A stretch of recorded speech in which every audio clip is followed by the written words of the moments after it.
Raider Nation, what's going on? It's Monday. I'm Mitchell Renz, host of the Raiders Report, and Jeremy Chuggs and I got a fun show on tap for all of y'all that are tuning in the middle of July. So I got 3 segments coming up here on today's episode. The first thing that we're going to be breaking down is why I believe putting some money down on Antonio Pierce to win NFL Coach of the Year is actually a good and smart bet. I'm going to break down all the reasons why I think that. Then I got a segment coming up here. It's going to be around blockbuster trades. So I always feel like anytime I talk about crazy deals, people always think that I'm the one coming up with them. But today, I'm actually going to put together 5 blockbuster trades that I could see the Raiders doing from now until the end of the 2024 NFL season, or I guess the NFL trade deadline. I'm also going to be doing a mailbag because it's Monday, and if anybody wants to get those questions or comments up here on the show, I want you to use hashtag Raiders or Super Chat. Get those questions going right now. What's going on, JB? I see my man Sean Benoit down below. Michael Macias, Yoda Jenkins, Raider Family 05, Raider Rudy.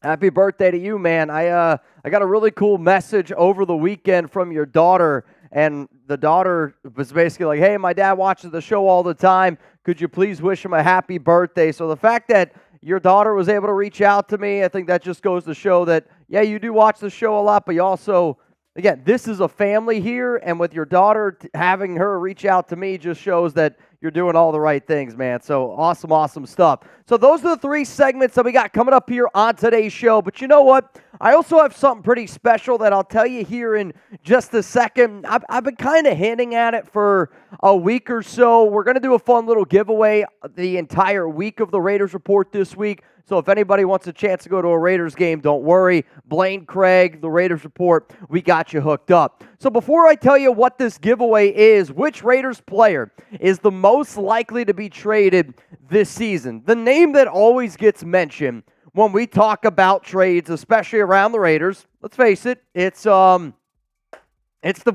Adams, right? I might have Davante in a trade. I might not. You're going to have to wait to see what happens there. Yoda, that blockbuster logo, I think I still have my blockbuster card. How many people, I used to go to Blockbuster once a week. It was every Friday. My mom and we would go to Blockbuster. Now, I could also walk there from where I lived. We would go every single week. We'd get one movie, and I'd get a video game that way I could play over the weekend. Venthrak, what's up, man? Big Papa. Juan Hernandez says Matthew Butler. I see another Butler coming in there. Rick, happy birthday from Big Island. Davante from Michael Macias. Nobody traded. I mean, there's got to be a name, right? I'm not saying that a trade's going to happen today. I'm not saying a trade's going to happen next week. But a trade could happen in August, maybe in September, October. The NFL trade deadline is on November 5th. If I were to make a bet over under 0.5 trades by the Las Vegas Raiders now until the deadline, I would probably take the over on that. I mean, no trades for an entire team in year 1 of a head coach. I think that's a little bit of a low number. I would probably take the over on that. What do you guys think, though? Rebel says Marshall Green. I don't think he's getting traded. Trey Tucker for JB. Divine Diablo for Patrick B is actually a pretty intriguing answer. Dylan Erickson says AOC would be wild. Trading AOC would be pretty wild, but, I mean, that would be like if they named Gardner Minshew the starter and another NFL team is like, hey, I'll give you a 5th-round pick for something like that for AOC. Tyree Wilson from Michael could be a name. Michael Mayer is an interesting one. Colton Miller from James Johnson. Malcolm Kuntz from Commitment to Excellence. So keep those coming in. I'll kind of break down some of the trades that I got coming up here on today's show. But today's deal, not even today, this week's deals are as followed. Now, I got to give a major shout out to Blaine Craig. Blaine has been a long time watcher here of the Raiders Report. And Blaine said, Mitch, I got 2 tickets to Cowboys-Raiders preseason game. If you don't know when that is, it is August 17th. The seats are in section 139, row 36, and I got seats 11 and 12. Bottom line, if you want a chance to win those 2 tickets, it's at Allegiant Stadium, by the way. If you want an opportunity to win those 2 tickets, the way that we're going to do it is each person gets 1 entry. So if you do want a chance to get in, $10 Venmo at Mitchell Renz 365 for a chance to win those preseason tickets. $20 Venmo if you want to get in the duck race all week. I do want to separate them. That way I know which people are in for the tickets, which people are in for the duck race. At any point this week, if you bang, you're going to get added to our July bang competition. But here's the one cool part, right? I know that not everybody can Venmo. I know that not everybody has the ability to do that. So we are going to be giving away some free entries as well. So every bang that happens on this week, okay? This week is big for if you're going to bang, you know what? We're also going to show some love to people that may not have the opportunity to do it. So if you bang on a show, I'm going to have the nation spam your name down below. Whoever ends up spamming your name the most, we're going to put as that free entry. Now, I know that means that maybe not everybody has Venmo, but hey, well, that's how we're going to do it. Hopefully you guys can claim your prize. 5 bangs equals a shit show. So last week, just so y'all know, I'm feeling a lot better. Last week I said that in the month of July, if you guys want to turn a show into a shit show, any single show that we do can turn into a shit show. So what does that mean? 5 bangs, not from one person, from the entire nation, and we would turn any one of our shows here, Monday, Tuesday, Thursday, Friday, into a potential shit show. So those are all this week's deals. While they're coming in, I will, break down some of the ins and outs here of like who's in for the duck race, who's in for the preseason tickets. I'll do that throughout today's show. So reminder, y'all, if you want to get those questions or comments up here on this show, we are going to be doing a mailbag. That's probably going to be one of the final segments that I do here on today's live episode. But if you're like, hey, Mitch, I just want to ask you a question, use hashtag Raiders. Jeremy takes those questions. We put them in a row. We'll put them up here on screen. But if you want to jump the line to get on, then you got a super chat to do that. So we got 233 people here. Hopefully everybody had an awesome weekend, 4th of July, spending time with some friends and some family. I think also I wanted to say this because I had a lot of people ask me over the weekend, Kyrie Jackson was a player that we talked about a lot, and I mean a lot on the Raiders Report, because I know a lot of people out there on the West Coast, big Oregon fans, and, I know Graf talked about Kyrie Jackson all the time. That was kind of like one of his prospects, but this was a player that was in a few of our mock drafts. You learn to study him. It's a name that you know. If there's one message I could send after this past weekend, it's, hey, man, you got to live life to the fullest. Make sure that you say all the right things to your friends and your families, because it can end very, very quickly. My thoughts, my prayers go out to the Kyrie Jackson, his entire family, and I think it just goes to show, man, you gotta show your loved ones that you love them. But very, very, very heartbreaking story if you didn't see it over the weekend. Very, very heartbreaking one. All right, y'all, if you want a chance to get in, reminder, I'm on Venmo at Mitchell Renz 365. We got a duck race, 20 to get in for that. If you want a chance to win some Raiders. Also, you're probably going to have to download the Raiders app or on Ticketmaster or something like that. But I got them right here again. Section 139, row 36, seat 12 this entire week. I wanted to be able to give them away to a real one. And to me, if you're watching in the middle of July, that's the definition of a real one right there. Super chat coming in from Rebel. Congrats to Graf for getting media credentials. Yeah, I saw Graf's tweet. I'll actually say this. I think it's more impressive for somebody out there to, have a YouTube channel that hits 20,000 subscribers and getting media credentials. Like here at Chat Sports, now again, we're a company. I actually don't even think it's that difficult anymore to get it. For somebody like Graf, who, is kind of doing his own thing, it is a little bit more difficult, but I kind of laughed at him when I saw his tweet because he was like, I've made it. Graf, if you're watching this, you hitting 20,000 subs, you doing that is a lot more impressive in my book than you getting your media credentials. But he's doing the right things out there, man. I was actually talking to him today. He's going to be interviewing Raiders rookie safety Trey Taylor today. I believe he said that he was going to do that at 6:30 p.m. Eastern time. So I'll probably get done with this show. He's going to start his interview. If you guys want to go check that out on his channel, he's sitting down today with Trey Taylor, who lives in the Dallas area. All right, y'all, how much do you guys miss Raiders football? On a scale of 0 to 100, I want to see nothing but hundos coming in here, because I have done a really good job this year, I think, Chuggs and I both, of just trying to keep you guys entertained and when it's a little bit of a down period. But then there's also like, I'm just so ready for football at this point. We are about, a whole month away until the Raiders get into their preseason action up against the Minnesota Vikings, which going to be a fun and entertaining game there. But at the end of the day, I want to see some real Raiders football. Madden's fun. Preseason's cool and all, but let's be real. I want to see some real Raiders football. I got K-Rock here. What's up, Peter? I got Early Riser, Rebel Montana, Brandon Zimmerman chilling with me today. Yoda Jenkins, I love it, I love it. James Johnson, Sammy77, and then Can't Get Right. I'm excited for football in general. Like, waking up on the weekend where this was a weekend that I didn't really have anything to do. 4th of July was on on Thursday. So then, you got Friday. Chuggs and I were back in working. But Saturday and Sunday, I was kind of free to do whatever I wanted this weekend. And not having college football, not having the NFL, I was just sitting there twiddling my thumbs. And I was wondering, what the hell could I possibly do? Early Riser, JP Lacoste, appreciate all of y'all tuning in to today's show. Zalesbo, just got my tickets for the 49ers game. Okay. Hey, that's going to be a good one. And that one's on what? That's on a Friday, the 23rd. Chuggs and I were thinking about going to that one because then we'd be able to chill Saturday and Sunday, potentially in Vegas. Though, also right after the final preseason game is when a lot of cuts happen, so I didn't know if I was going to be able to do that one. Got a few super chats rolling in here on the channel, which I can get to it now. We'll answer those. Excuse me. And then I think it's time to get into why y'all should put some money on Antonio Pierce, which, speaking of putting money down, I just saw this on Twitter. Apparently some Raider fan put $31,000 on the Raiders to win the Super Bowl, and if it happens, they would win $2.3 million. If I had to guess, it's probably DeMokes or David Zahn. Bang! All right, so that means this.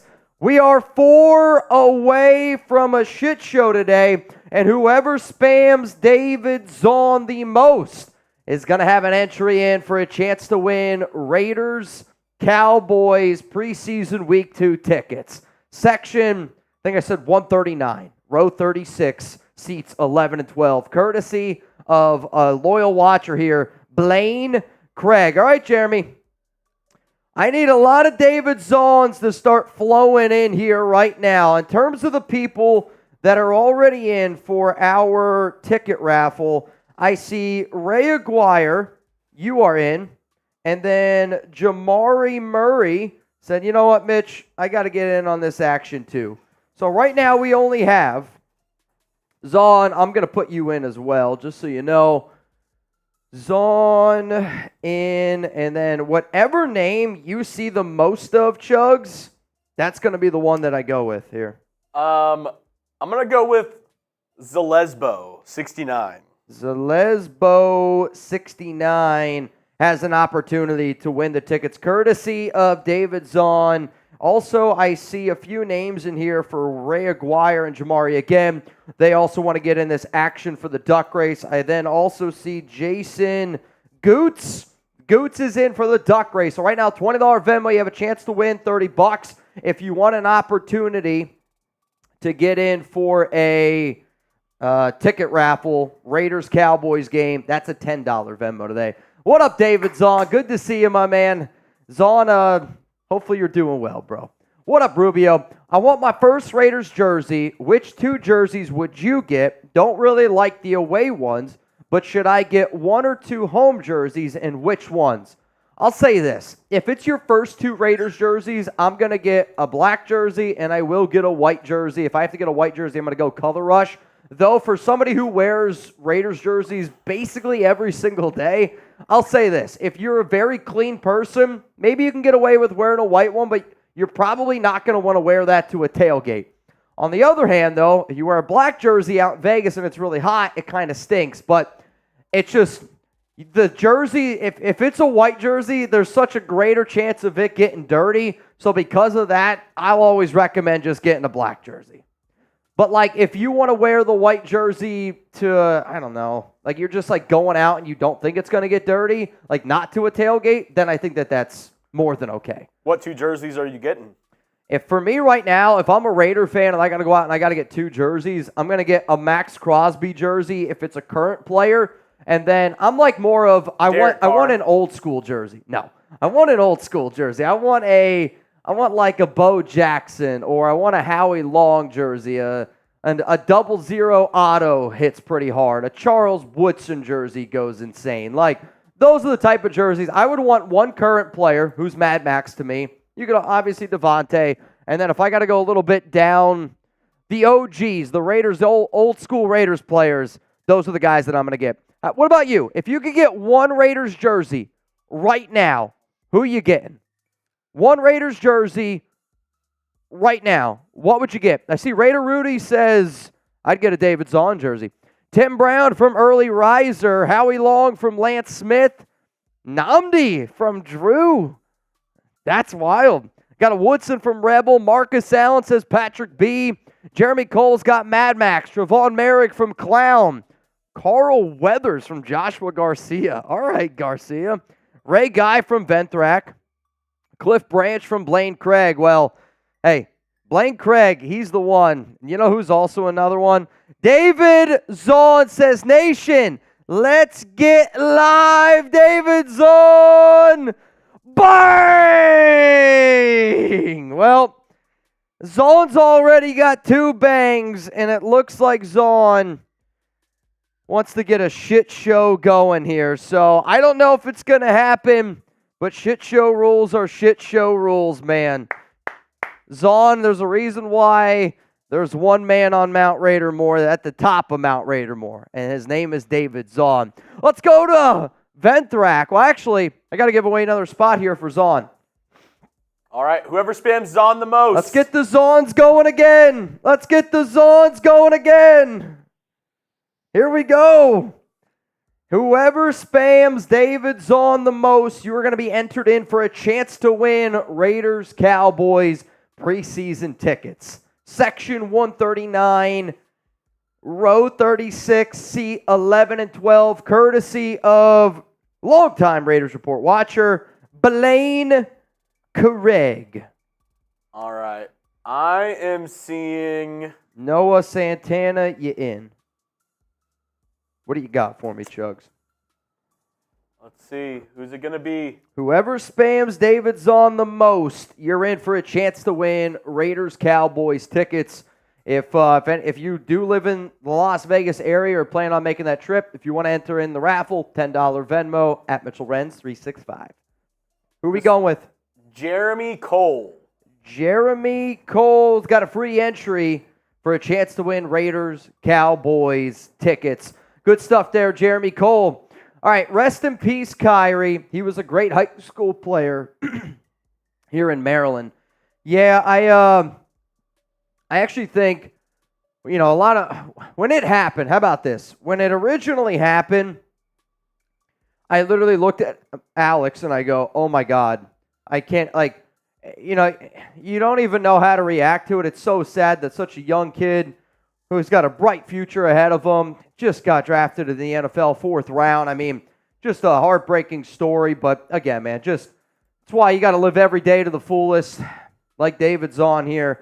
But it's why you just got to show love to the people that you just never know. And I mean, it's the truth. You never know what can happen. But Nando, Raiders will win the West. Also, sign Gilmore. If they do end up winning the West, Antonio Pierce is going to win NFL Coach of the Year. You heard it. If they win the AFC West, Antonio Pierce, Coach of the Year. And if they went out and they signed Stephon Gilmore, I do actually think it would help out very, very much so.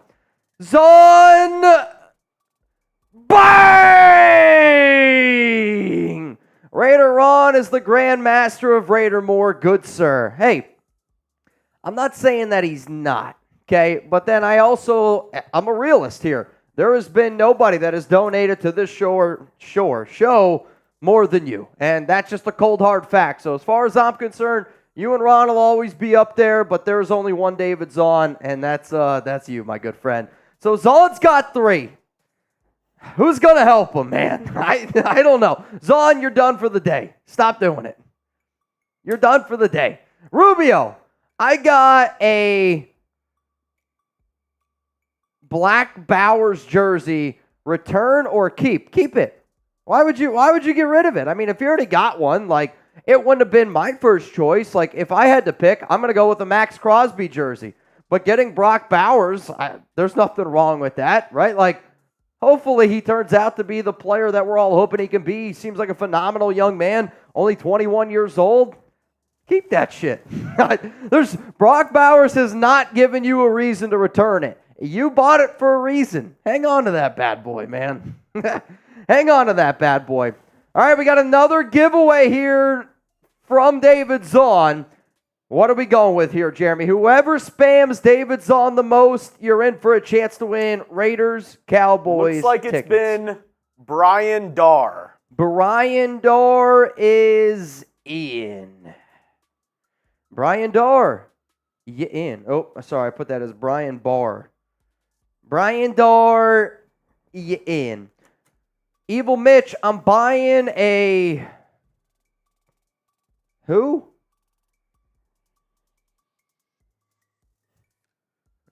I don't know what that. I feel like I can't say that. What is that? It's an actual person. Is it? It's a Raiders legend. I don't know. How does that spelled? Ike?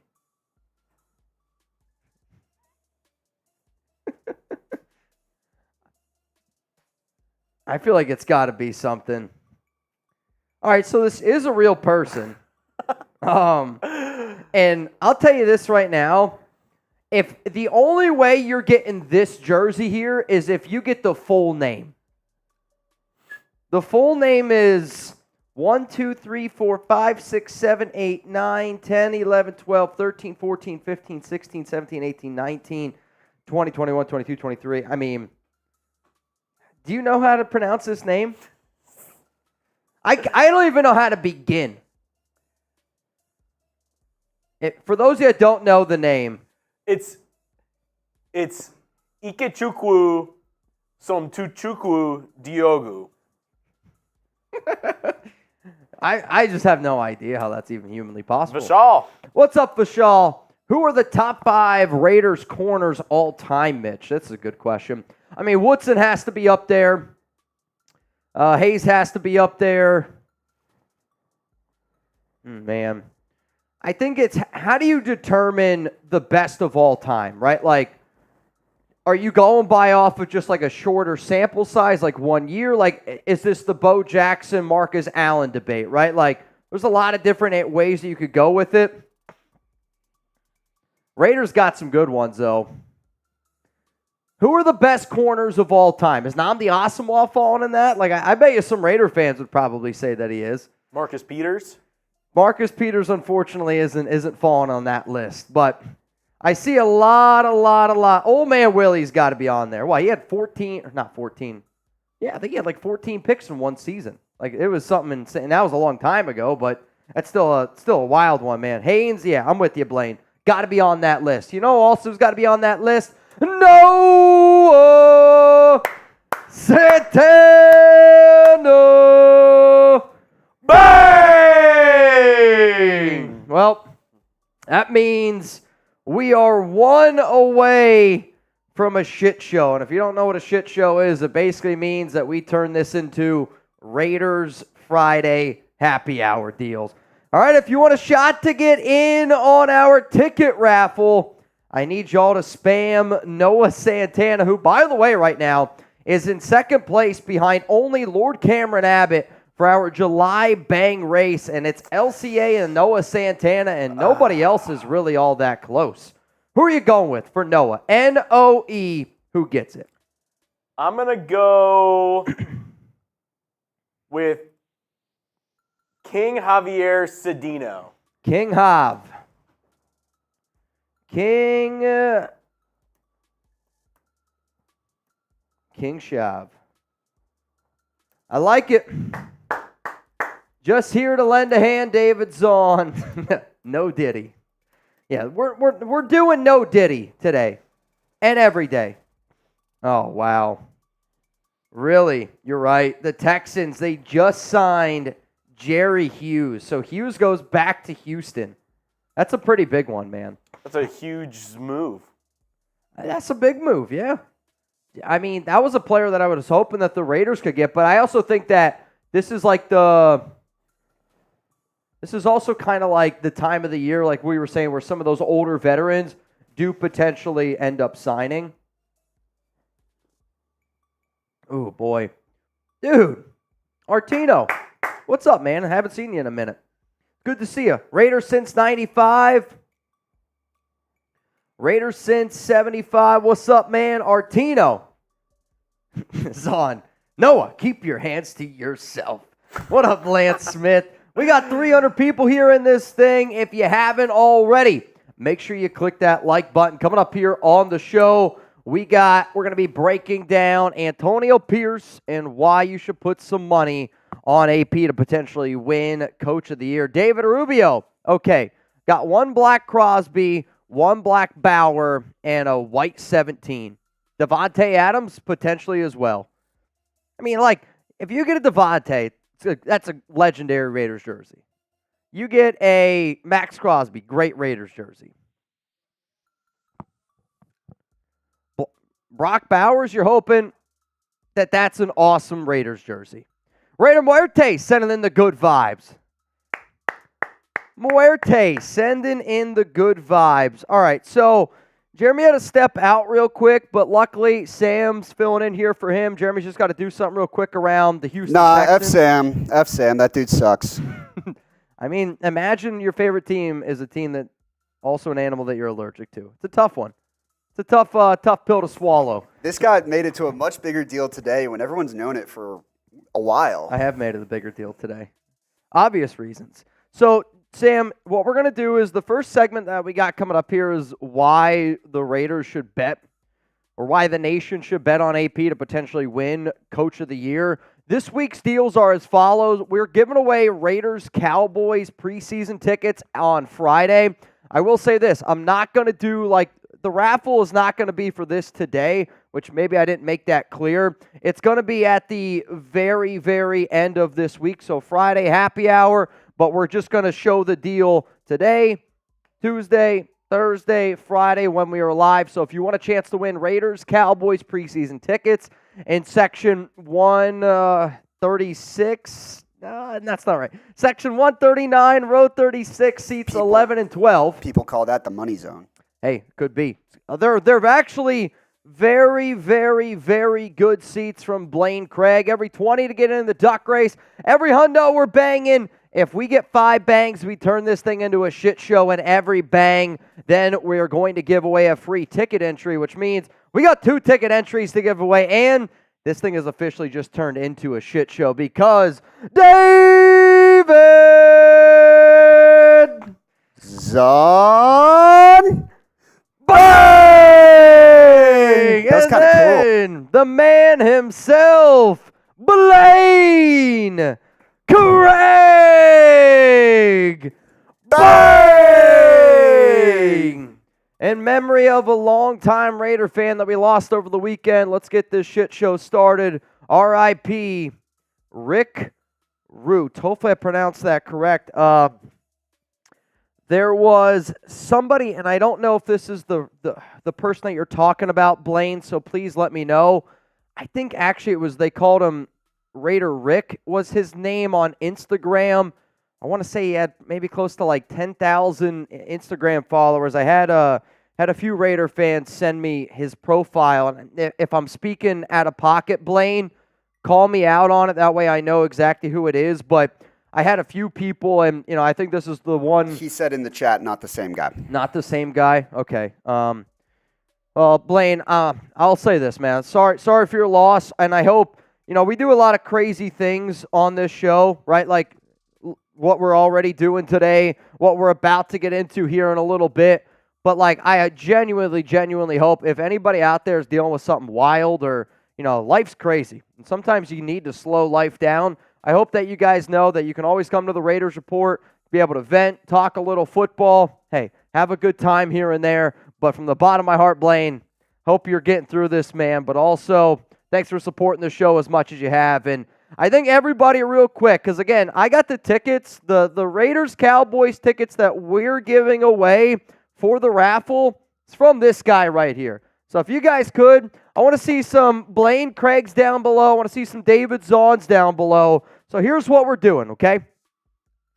Whoever spams Zon the most, we're giving them a free entry. And then whoever spams Blaine Craig the most, we're also going to give them a free entry. So, Sam, I don't want to be the one that's responsible for picking it. So, whoever you see spamming David Zahn and Blaine Craig the most, that's who we're going to give a spot away to. All right, I'm going to close my eyes. And we got a We're going to give it a sec. slimmer Chuggs. We got a slimmer Chuggs. Yeah, ignore the name. It's not me. I'm going to Also, close you my can't eyes. get more than one entry. So if Sam accidentally calls out a name of somebody who we already have, you're not going to get the entry again. So it's just one entry per person. All right. Just so you know. I'm going to close my eyes. I'm going to give it like 5 seconds, and then I'm going to look over at the chat for 5 seconds. Ready? Yep, I'm ready. Dude. Count me down. 3, 2, 1, go. All right, you got 5 seconds. Let's see. Whoever spams it the most here in the next 5. And then? That would be one Adrian Aldama. Who? Adrian Aldama. Adrian Aldama. Okay. He sent it like 6, 7 times there in 5 seconds. It was actually kind of impressive. Okay, Adrian. Hey, yo, Adrian. I got to get your... Here's the thing, though. I need another one. One more? Yeah, because we got... So every time somebody bangs is when we have to do it. So, Adrian... I love this game. You're in. All right, I'm going to close my eyes again. This one's for Blaine, right? All right. All right, so spam Blaine, Get the Blaines in the chat. and then I'm going to look for 5 seconds again. Get the Blaines in the chat. Get the Blaines in the chat. All right, 3, I'm ready when you are. 2, 1, go. I see. London, I see France. I saw King Chavir. Nope, he's already got one. Shit. Okay. Keep typing. Keep typing. I'm going to close my eyes again. Jeremy was trying to poke my face or pick my nose the last time around. All right, and Go. 5 seconds. Whoever 4, spams it the most here in the next 3, 5, get some Blaines. 2, 1. I saw Chelsea Hurd twice, 2 or 3 times. Chelsea. She got it in there again. Saw her twice. And again. One time in the chat, one time in his dream. Chelsea Hurd? With a name like Chelsea Hurd. That Chelsea seems like Hurd, you in for the ticket raffle courtesy I of did it. Blaine Craig. F. Sam still. Evil Mitch Diagu was picked round 1, pick 9 in the 2005 NBA draft. Here's the problem. If I got that name on the pronunciation guide, I'd still be here. I'd still be trying to get it right.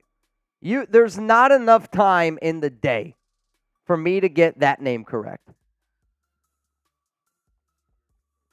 How do you feel about the move? Grade it. A, B, C, D, or F? B. A B? It's just depth. Yeah.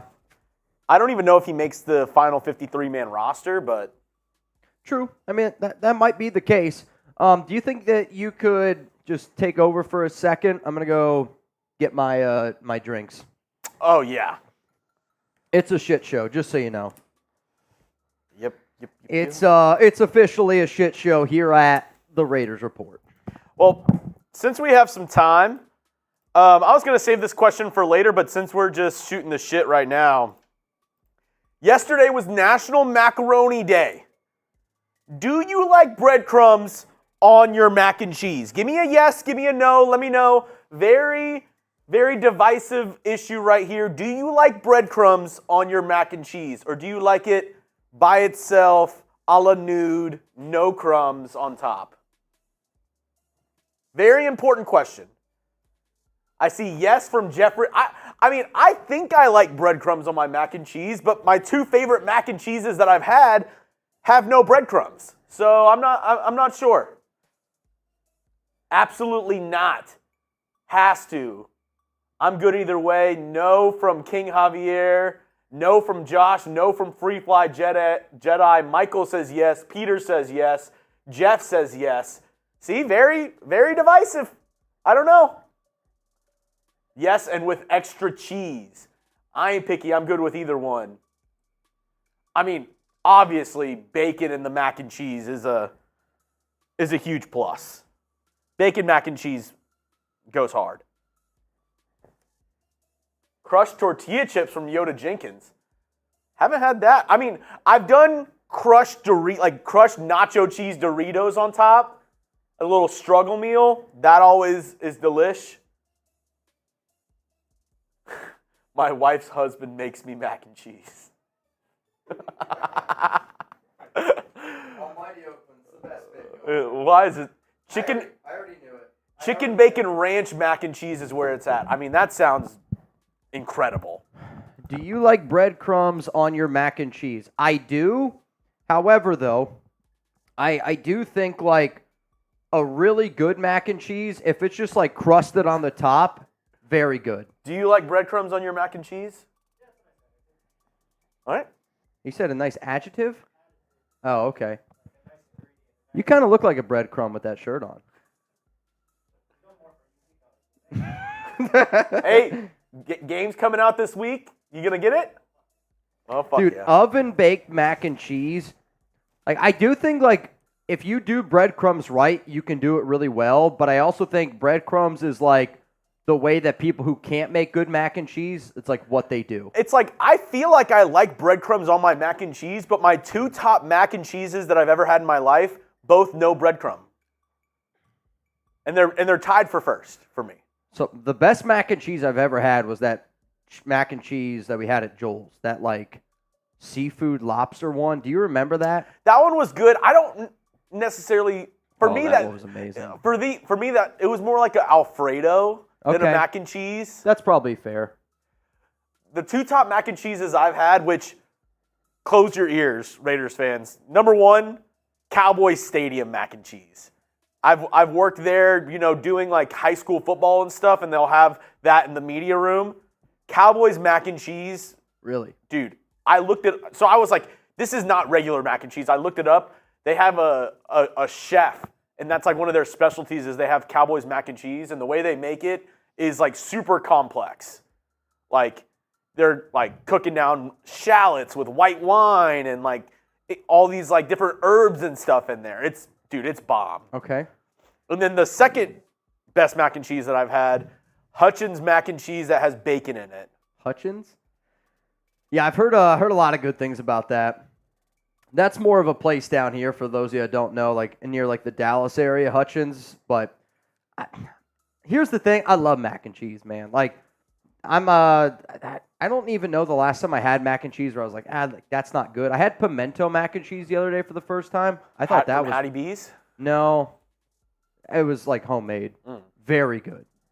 Really caught me off guard, to be honest with you. Well, today's a shit show. We banged, so that means this one right here. This one's going out to David Zahn, Blaine Craig, Noah Santana. My question is, who else is trying to get a little bit wet and wild today? Because I just found out, I shouldn't even say I found out.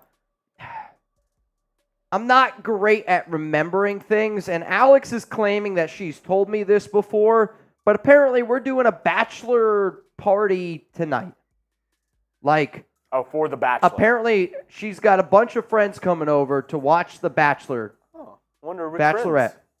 I have no idea. What? Are you coming? No. Well, the way you said that made me like, did she tell you? Well, no, I just thinking of like which of Alex's friends would be interested. I have no idea. She's like, yeah, I told you, everyone's coming over today. I'm like, oh man, I had no idea. No idea. Cheers though to all the real ones out there, man. Stephen Powell with the 50 bomb. He says, pair character riding a firework rocket disappearing away before the bursting in the sky. Happy 4th of July to you too, Stephen. Happy 4th of July to you too, bro. I hope you left fireworks under your bed, or Kid Rock won't bring you any Miller Lite. Hopefully everybody had like a safe 4th of July. I've seen some crazy videos. I've had some crazy stories of my own. A few years ago, my dad and my Uncle Wayne, they almost put my aunt's house on fire. That was one of the craziest stories. One of the craziest FaceTimes I've ever been on. My cousin Erica, she FaceTimed me because I'm down here in Dallas, and My Uncle Wayne and my dad, they're pyromaniacs. They're insane, but they always shoot off these big fireworks. And when my grandpa, he got sick, they tried to do like really, really big like fireworks shows because, you know, at that point we're like, it could be his final one. So now they go above and beyond so he sees them from above. It's kind of like the whole idea. Well, I guess it's like 3 years ago, they put them on like pallets. Like they literally like will screw in fireworks to these wooden pallets and they shoot them off because they're getting older and they're a little bit slower. Well, a few years ago, one of the fireworks shot out sideways and lit up like all the fireworks and flipped the pallets like on its side.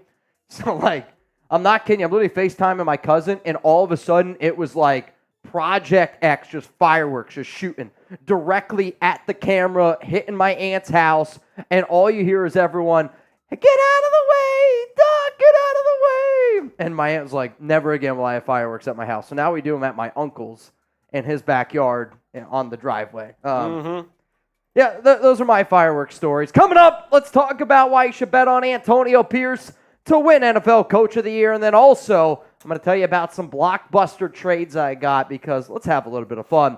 I make a deal with kids. I call it a Renz deal. His kids. His kids.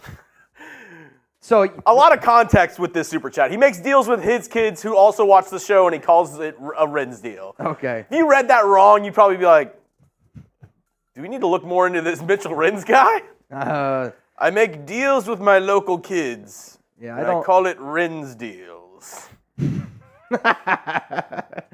So they are scratch and sniff deals. Sergeant Fighter, triple nickel in the house. Thank you, Nation, for praying for my mom. She is still in remission. Godspeed and go Raiders. Semper Fi. Send all the best wishes that you guys can. Sergeant Fighter, you know, man, whatever you got going on, I hope that you know that you can always talk to Chuggs and I. You can talk to the Nation, and hopefully, you know, we can get through tough times together. We want to do another check of who's in the Venmo raffle and the duck race. So right now, people that are in for the duck race, I got Live Oak. Do I put you as Live Oak or your wife's husband? How do you want me to put that down? Live Oak is in. Noah Santana, Jason Gutierrez, Jamari Murray, Ray Aguirre are in for the duck race. That race we are going to do today. $20 Venmo, you'd have the chance to win. As it stands right now, $50. If you want to get in for a chance to win Raiders-Cowboys preseason tickets, we're going to do, the entries are allowed to get in this entire week. We're going to do this one on Friday during Raiders Friday happy hours when we're going to give away those tickets courtesy of Blaine Craig. If you want a chance to win those, it's a $10 Venmo at Mitchell Renz 365. And right now we got Ray Aguirre, Jamari Murray, Zon, Zalesbo, Jeremy Cole, Brian Darr, King Shab, Adrian Aldama, and Chelsea Hurd are all the people that are in for those tickets. If I didn't say your name, you're screwed. Honestly, thanks for the money. No, I'm just kidding. No, if I didn't say your name, let me know. Be loud, be proud down below. And as far as I'm concerned, it's a shit show. So every time we bang from here on out, I'm throwing one back, and deals are deals. Deals are deals. You ready? Chuggs is ready. He's giving me a thumbs up. You guys ready? Coming up right now, why you need to bet on Antonio Pierce to win NFL Coach of the Year.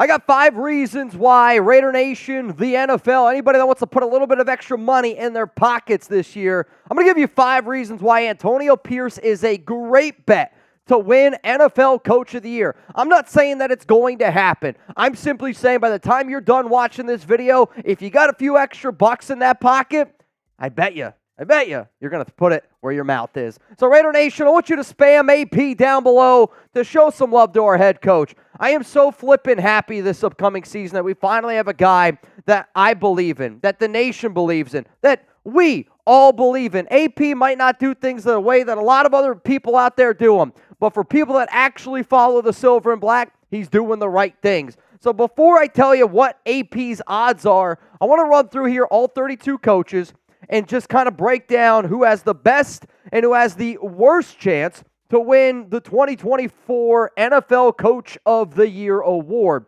So last season, the Cleveland Browns head coach, Stefanski, ended up getting the win, I guess, in this department. But I know when you go through and you look at all these odds here for all the coaches on who has the best chance to win, sometimes it doesn't make sense to put the bet down on who has the best odds, but where you could potentially make the most money. Antonio Pierce right now at plus 2,500 odds to me is actually a very intriguing bet just simply because of all the attention that the Raiders, the AFC West, is going to get this year. And I'll kind of go through and I'll outline why all of y'all should take advantage of this bet right now. But I'm just saying, you could turn $100 into $2,500 if AP wins Coach of the Year. And realistically, the amount of Raider fans out there that are as confident in the Raiders as what they are, bottom line, I actually think it could be as simple as if the Raiders compete and if they somehow win the AFC West, bingo, bango, Antonio Pierce is Coach of the Year. So coming up here, I got 5 reasons why you should bet on AP and why it's a smart bet, right? Like, not every bet is a smart bet. I do think, though, this is a smart bet to make just because of what could potentially happen this upcoming season. And let's face it, nobody believes in the Raiders and nobody believes in AP, which that usually leads to Coach of the Year. Now, I know some of y'all are probably sweating about putting $100 down. I'm not sweating thanks to our awesome sponsor here, Mando. And I like summertime, but I hate sweating. You know what I love? Mando. And I love Mando because it is clinically proven to control odor for 72 hours. I kind of wish I had Mando when I went live for 26 straight hours when the Raiders fired the clown and Josh McDaniels. Luckily, we don't have a clown anymore. We got Antonio Pierce. I also love Mando because it's available in 4 cologne quality scents, which is bourbon leather, which personally is my favorite, Mount Fuji, Pro Sport, and Clover Woods. It's hot. And I've been trying to get into better shape because I got my bachelor party right around the corner in late July. We're a family here on the Raiders Report, and I'm not afraid to tell y'all that I've been running more. And luckily, Mando has really helped me out with reduced chafing. And I know that sometimes we talk about, things below the belt. I like to run. I try to run more. It helps me slim up here a little bit, especially when shows get a little bit crazy. But I am somebody that suffers from chafing, and when I have Mando full-body deodorant, a deodorant that I can literally use all over my body, from my ball fro down to my, toes, I like to be able to use it, but it has really helped me reduce my chafing, and it also helped me, continue to go out there and run. Mando Starter Pack is perfect for new customers. It comes with a solid stick of deodorant, cream, tube deodorant, 2 free products of your choice. Think of it as like a mini body wash and deodorant wipes with free shipping.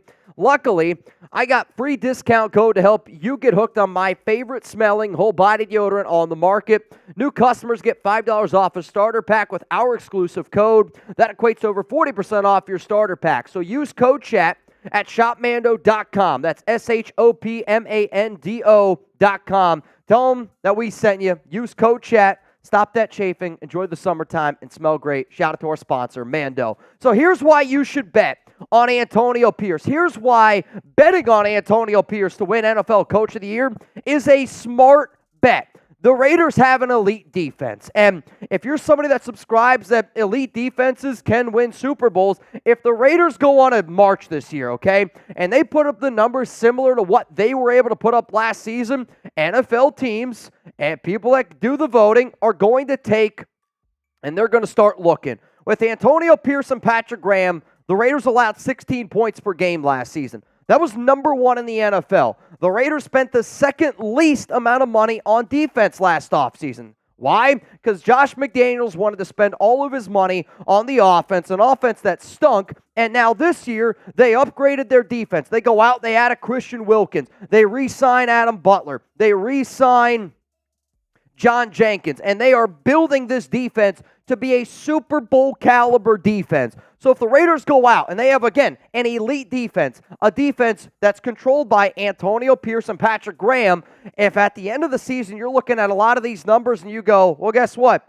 That team runs with AP. That team relies on AP. And defense is one of the very, very first things they're going to look at. That's going to help him potentially win NFL Coach of the Year. Let's then look at what he did last season, right? Like, the McDaniels turnaround is a turnaround that you can't even really wrap your mind around.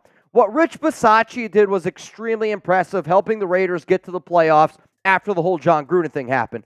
But like the Raiders were also 5-2 when the whole Henry Ruggs situation happened, the whole John Gruden thing happened. The Raiders were lost with Josh McDaniels. They look like a team that, let's face it, they were one of the worst teams in the NFL. You're getting blown out 30-12 by the Chicago Bears. Then you lose 26-14 to the Detroit Lions. This was a Raiders team that went 5-4 underneath Antonio Pierce. They went 5-4 with AP with a team that Josh McDaniels built, a team that Josh McDaniels invested everything on offense. Then they strip everything on offense, and you were still able to come away with some solid wins. The Raiders showed that they had heart. The Raiders were playing for Antonio Pierce. And imagine what this team's going to look like when you have an entire offseason with AP. An entire offseason of a head coach that at least kind of knows what they're doing. An entire offseason with a team that actually wants to play for their guy. So I want you guys right now to hit that subscribe button if you believe in Antonio Pierce. And don't get me wrong, I'm not sitting up here that everything that AP does, you have to sit here and, hey, let's go. But for the first time in a very long time, I feel like we are going into a season where the guy that's calling the shots is actually a smart dude. And if you believe in Antonio Pierce, I'm going to be fired up this season. Hit that subscribe button. Let's go to the next reason of why I actually think that AP is a smart choice here to bet on for NFL Coach of the Year. AFC West performance. And if you can win the AFC West, flat out, if the Raiders win the AFC West, I actually think Antonio Pierce is the top 3 choice to win NFL Coach of the Year. So let's look at what he did last season with a team built by Josh McDaniels. The Raiders were 3-1 in the AFC West. 3-1 in the AFC West with Antonio Pierce. They were also the last team to beat Kansas City. Now, I don't think that the Raiders are going to be able to beat Kansas City again if your quarterback doesn't complete a pass the final 3 quarters. But then again, it's like, hey, maybe that's even more important.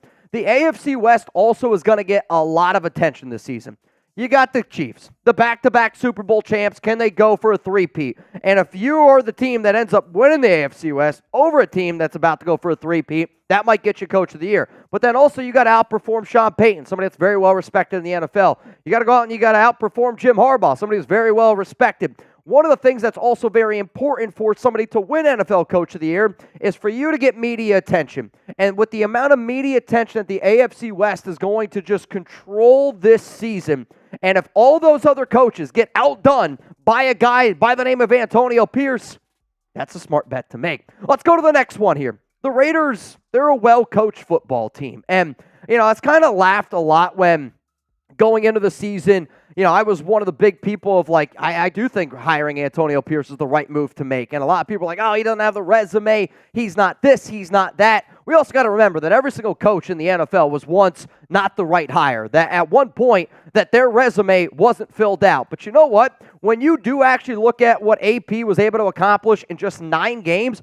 it's pretty effing mind-blowing. And really, it's why he was the only choice that the Silver and Black could have made. The Raiders last season were the least penalized team in the NFL in 2023. The least penalized was 75, which I think might surprise a lot of Raider fans out there because everyone's like, the NFL hates us, the refs are always against us, and yeah, okay, let's play into that a little bit more. If the NFL hates us and they're already looking at us and the refs are out to get us, and yet we're still able to be the least penalized team in the NFL, don't you think Antonio Pierce deserves a little bit of extra credit for that? 2 out of the 9 games coached by AP, the Raiders had 0 penalties. 2 out of 9 games. They are just the 7th team since 1960 to have 2 games in the regular season with no penalties. AP did it in 9. So my point is you've already seen this offseason players, coaches showing up to practices that they don't even have to show up to. Showing up early in the morning at 6 a.m. with Max Crosby. It was reported that it was 30-something players that didn't need to show up for the early practices in May still ended up showing up anyway. Why? They're going out there, they're playing for AP in a very, very short amount of time. Pierce was able to show you that, guess what? He is the right man for the job. And then the final reason, it's probably the biggest reason, low expectations. Every time I see an NFL media person or whoever is this Raiders team, most recently I saw one, the Raiders should tank this season. You know what? You can go after yourself, man. The low expectations is why also betting on Antonio Pierce is a smart one. The Silver and Black are projected to have 6.5 wins, and I've seen it be somewhere around 6.5, I've seen it up to about 7.5. I have not seen any odds makers out there project the Raiders to win more games than they won last season. They won 8 games with Josh McDaniels. They're going to win more than 8 games this upcoming season with Antonio Pierce. And the fact that there are low expectations, the fact that it's 6.5 wins, if the Raiders go out there and they compete and make the playoffs, guess what? The fact that they only have 2 primetime games shows you there's not a lot of expectations there. How many times have we heard they only have Aiden O'Connell, they only have Gardner Minshew? So if the Raiders in the AFC West, in a year that there's no expectations, in a year that if they can go out there and do kind of exactly what they did last season with Antonio Pierce, where you go 3-1 again, you can control the AFC West, you go out there, you beat the Chiefs, you have the best record in the AFC West while Antonio Pierce is doing this thing with bad quarterback play, I'm telling you what right now, Antonio Pierce is going to win NFL Coach of the Year. So if you made it this far in the video, I want you to hit that like button. If you agree that Antonio Pierce is not only a great bet, but Antonio Pierce is a great coach. And I'm not sitting up here saying that he's going to win it. I'm simply saying that if you're a Raider fan and you believe that this is a football team that's going to win 10, 11, 12 games, that you absolutely should put your money where your mouth is. Because if that happens, if they win the AFC West, if they make a strong playoff berth, if they're getting all this extra attention because of all the other coaches that he's outperforming, that is a recipe for success. And that's why I did put money down on Antonio Pierce to win NFL Coach of the Year. It's a good bet. Good bet. It might not happen, but I think it's a good bet to make, Chuggs. I got early riser, Raider Rebel, Jake Serb, Jason Gutierrez. What we could do. They agree. What do you got for me? We could put a bet down on it. Like you and me, or like Raiders Report bet? Either or. I mean, I can look into it. There's a small issue with it where we'd have to actually go to Vegas to do it. So that would be the thing. So we'd actually have to go to Vegas. We wouldn't be able to be live here and do it. I mean, yeah, you can go live on your phone. Yeah. My only point is you guys would have to be okay with it. I wouldn't want to be hey, let's do XYZ. Next time I go to Vegas, I'm going to put money down. We'd have to prove to people we took your money and we're going to go apply it. Oh no, I was just saying you should just do it. Go do it. Let's go to Vegas. Next time we're in Vegas. $500. $500 on AP Coach of the Year? How much does that win you? 5 times 2,500. I wish I could give you that answer. What's 2,500 times 5? I think it would be $12,500. So that's what we'd win. We'd win $12,500. I'm just saying. That sounds pretty good. That sounds pretty good. Or Raphael says let's do it. You could just wait for the money at the end of the season, and then you'll be good. You True. and DeMokes. That's true. That's very true. No.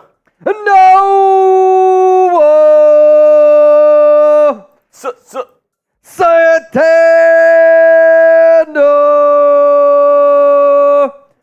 Bang! What's up, Noah? What's up, Noah? AP has already proven to be an amazing coach because he has the players willing to run through a brick wall for him. He is the guy willing to still be a student of the game. That means he'll be able to adapt. When needed because he won't have that God complex McDumbass had during his coaching. I mean, I think, Noah, I agree with you that AP has already proven to be a really good head coach. Now, there's also that saying, can you do it for the longevity, right? People are going to find out probably some of his strengths, some of his weaknesses. They're going to be able to coach against him. He's got to be able to make the proper adjustments. And, AP, he's going to have a little bit of an uphill battle with the quarterback play. But again, to me, you need to have that nobody believes in you. Nobody believes in Antonio Pierce. Nobody believes in the Raiders from the outside media world. And which again, if the Raiders go have this season, which a lot of us think that they're going to have, and like me, I'm like right around that 9-10 wins. If they win 12 games, I actually think that there's a very good chance that he has the opportunity to win Coach of the Year. So, like, what he did last season, if you're looking at what he did last season, and if you think that just they're going to improve, put your money where your mouth is. That was my point of it. Hey, put your money where your mouth is. Favorite video game of all time? Well, two things. Whoever spams Noah the most, you're going to get a free entry. Second, favorite video game of all time. I see Fable: The Lost Chapters on Xbox. I see Black Ops 3. I see Madden 09. I see FF7. Oh, I used to love, whenever I was in elementary school, me and all my what is FF7? FFF7? Is that like Fusion Frenzy? Fusion Frenzy was one of my favorite games when I was a kid growing up. Dark Souls, Halo, Mario Kart. I was going to say, on the old GameCube, me and my brother used to shred some XX Tricky. Dude. It's trick to rock around, that's right on time. It's tricky. What's that? What was that game called, though? I think it was XX Tricky. I actually think you're right. I think it was XX Tricky. That was a hell of a game. I don't think I had that on. I think I had that on Xbox, to be honest with you. I really do. SSX Tricky. SSX Tricky. That's a great game. That's what it was. SSX. All right, you've gotten to pick all the names. I'm going to go whoever spams Noah Santana the most. There's been one person that I've been seeing it a bunch. Josh I, you in. Josh I, you're in for the ticket raffle, which, again, we're going to do at the end of the week on Friday. We got Raiders, Cowboys, preseason tickets. And this is perfect because after this week, my life is going to be over because I'll be playing college football for the rest of the year. Right away. Oh, I mean, Monday, as soon as it's downloaded, I'm starting a North Texas dynasty. Really? Oh, 1,000%. Interesting.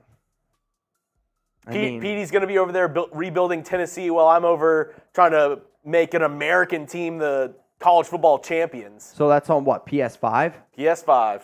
But you can see they're getting people. All right, I'm listening. You can only buy the game on PS5 or the latest Xbox. If you have PS4, anything like the earlier Xboxes, they're not selling the game. Also, they're not selling it on PC. So if I know Harrison's a PC gamer, he's in a pretzel right now because he doesn't know what to do. He's like, do I buy like a computer? Okay. Like he just plays video games off of his computer. Interesting. Okay. But he's like, do I buy a PS5 so I can only buy this game? So he's like, I'm gonna end up basically paying $500 for the game. Because you have to buy the console and the game and the remote. Yeah, listen, I'm not a video game guy. I am, like, curious, though. There's a part of me, like, if next week, so what, you said next Monday it comes out? Yes, you will not hear from me. What if, there's a part, like, would you be open to the idea, / could we do it, like, people that watch this show, if, like, I don't know, Thursday on the Raiders Report, if we just said, you know what, F it. We're just going to do Who Wants to Play Against Chuggs Live. Yeah, I mean, we'll have it here. James is buying it for the PS5 that's here. If we were like, enter in for a chance to play against Chuggs Live on Thursday. Like, not this Thursday, but next Thursday. And it's just, we'll do like one segment or two segments, whatever. And then it's just, like we do Madden Sim, it's just you against somebody else. That'd be fun. I mean, and we'll have to, I don't know how we're going to manage it because also we have the new Madden drops on Monday as well. Oh, it's Jesus. A package deal. All right, there's a lot going on then. I'd watch Chuggs stream college football from Caleb. I'm kind of intrigued by it. We might have to think of something. I don't know. I don't play a lot of video games, but if I had, like, for example, it was like you against Yoda Jenkins in a game. You guys are just going at it, and I'm just the person breaking it all down. I'd have fun with that. All right, y'all, I'm going to refresh my phone. Reminder, if you want in for a chance to win some money today, $20 Venmo at Mitchell Renz 365. If you want a chance to win Raiders preseason tickets, we have tickets courtesy of Blaine Craig, and the tickets are section 139, row 36, seats 11 and 12 for Raiders-Cowboys preseason game August 17th at Allegiant Stadium. If you want to go. Just saying, $10 Venmo to enter that raffle. We're going to do it at the very, very end of the week. Would y'all watch a live stream of just people playing college football? For a game that's like this hyped up, it's been a while. I'm kind of interested. I would do it. I would watch you play. It would be fun. I wonder if I can message Paven. That'd be fun. If you could play Paven. I know it's a different game. He's like the guy who represents the Raiders in Madden every year. He's a professional Madden player. Oh. But I don't know if he's as good in college. I mean, I would play him in Madden 25. Dude, I don't know if that'd be good for you. Hey, it's worth a shot. Paven, if you're watching, I got to get you. No. No. If we did Fresno State, it would be for Devontae. I told him It would be for Devontae. I told him And Monday Borelli. night, North Texas is getting rebuilt in the Chuggs household. No UNLV. We are, The Mean Green's gonna be. dude. We are winning. We're winning the CFP by Tuesday or Wednesday night. That's awesome. All right, y'all. Let's get into this next segment coming up here on the show. Reminder, we do have a mailbag at the end of today's live, so if you haven't already, make sure you use hashtag Raiders, or you can super chat with some of the questions that we've already gotten that are supers. If they are good questions to put in a mailbag, we'll put them in. If not, though, like some of y'all are just banging like Zahn up here. Yeah, totally. It is what it is. Next segment, though, coming up like here. Zahn. Next segment coming up here is going to be around some blockbuster trades, and I'll kind of walk you through my idea of why I decided to make this show. So stay tuned for that. But I got some wild deals. Wild deals, wheeling and dealing. We'll see if anybody gets mad, man. Dealing and wheeling. We'll see if anybody gets mad. Mitch is lost. When it comes to video games, yes. Video games is not my forte. It's not my Matt forte. You ready?